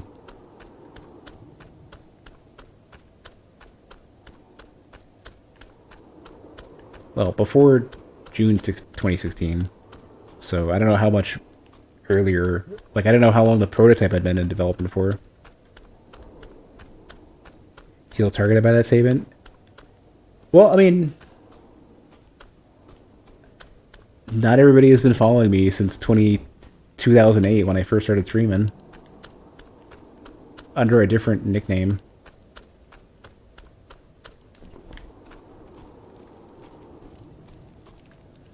I don't know what this is. Frostmar's... Hey, I needed that. I think I need that. I think it opens up a new area and a new sword. With a significant... Well, I don't know. This may not be a sword. What is this? It is a new sword. Praetorian sword. Praetorian Guard is an order of antique machines entirely dedicated to the protection of Hypnos and Narayana, the Thousand Doors Palace. Linked to each other via a web of ansible particles, the Praetorians always act like a single warrior, indifferent to fear and pain, unerring and inflexible. In cases of rare necessity, They're deployed on battlefields to execute missions that would be too dangerous for Aster troops, leaving nothing but silent ruins behind them. Popular belief suggests that some particular Praetorians would be sheltering ancient Aster warriors' consciousness under their heavy armors. Wide blade made of a semi-conscious alloy. Promethean technology. Okay.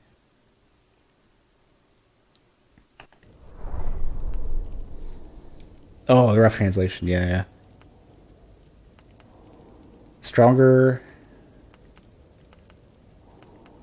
Just much, much slower. Well,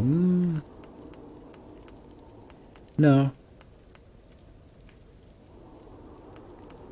Yeah, it's just differently balanced. Like, this is the super fast one. This is the super slow one. And this is the sort of like... Yeah, it just leads the other direction.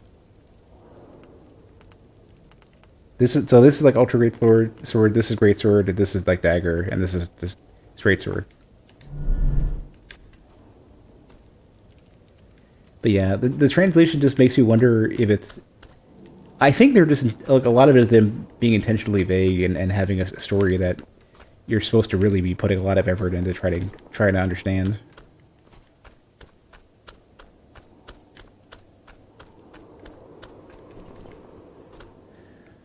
Where's an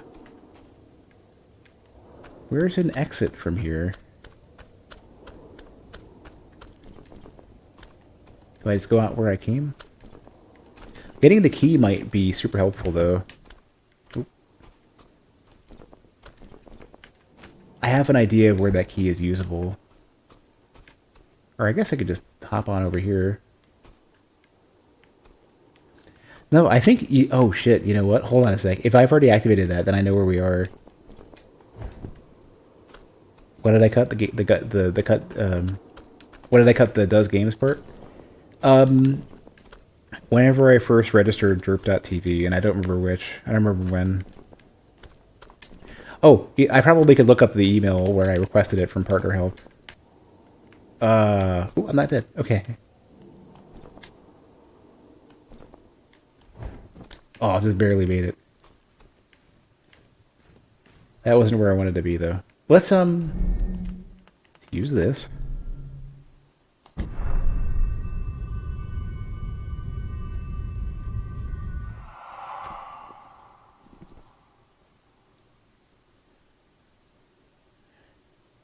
I want to go back to the end of the arena, jump off the back, and get to that thing that I think I was at.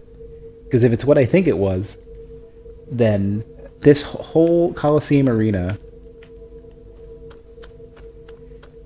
is on the other side of the thing that I needed to open up the gate in the first place.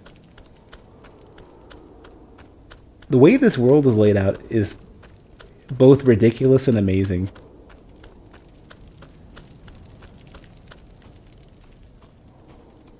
Oh, shit. Did I not notice this before, that there's one of these things, too?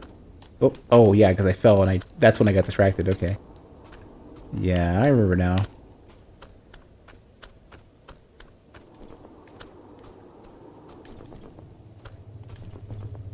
It's gonna say it goes somewhere, right? Or I know I need that key for it.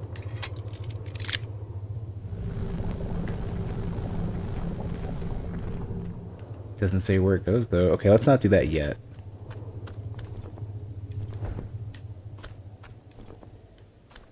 The other end of...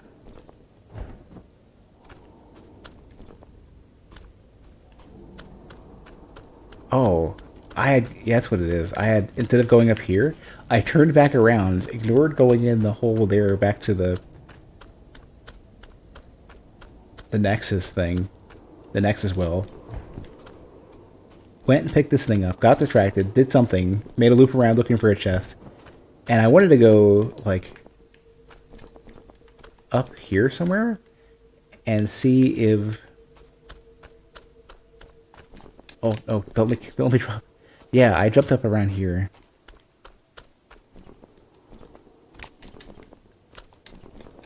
Yeah, this thing. If this is what I think it is, then this will be amazing. Yeah, I already activated it. This is the thing that opened that light gate.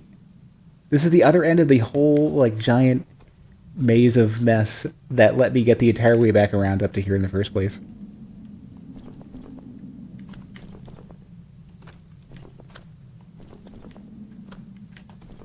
Which means I could have also just skipped all of this. I don't think the game would have prevented me from fighting the boss, from just jumping over here.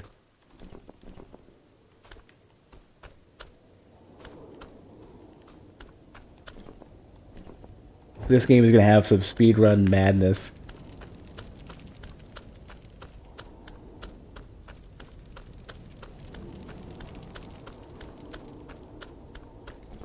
I may not have even triggered the boss by, like, if there is like a trigger zone on the way in. Hey, Slash. Roz something, the boss does trigger, okay. Some games only have, like, boss triggers, like, out of the intentional entrance. But the speedruns for this game is going to be, or they're going to be amazing. They're going to be ridiculous.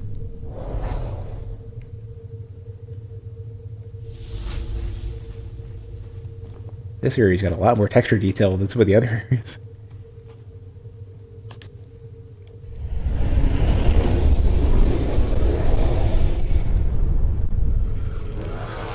Wonder why that sounds so choppy. You think that you're one of the few people who's finished this game? I think it's pretty big, yeah. Like, world size seems gigantic. Amount of content or time to beat, probably similar. Oh yeah, okay, I recognize this. So not only are these the enemies I think you fight in the Cardinal Nexus, I'm pretty sure. But if I'm correct, these enemies in this area looked a lot different. But these enemies in this area were potentially part of the content that I played through 5 years ago. Looks a lot different. Like, the texture quality is way better.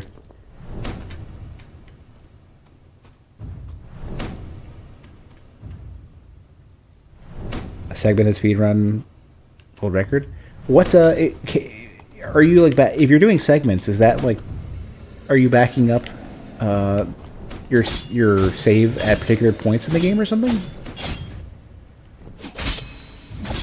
Or is it just multiple sessions of play?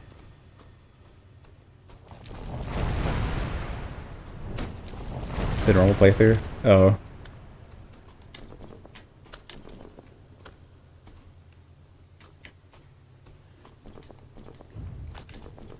It's getting kind of late, so I probably shouldn't go too much further, but I'm going to try to get maybe to the next... Either I'm going to get to the next death, or I'm going to get to the next save point.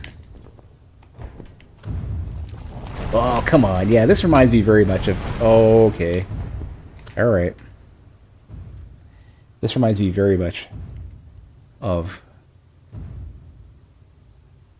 some of the area that I'd gone through before, but I don't remember it looking like this.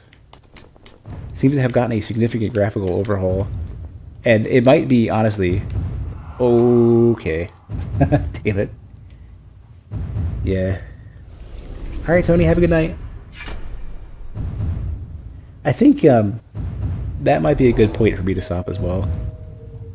Hey, thanks for the follow. Yeah. The smart thing for me to do would be to cut my losses. And now that we have an interesting new area to pop through, this will be the start of the next session.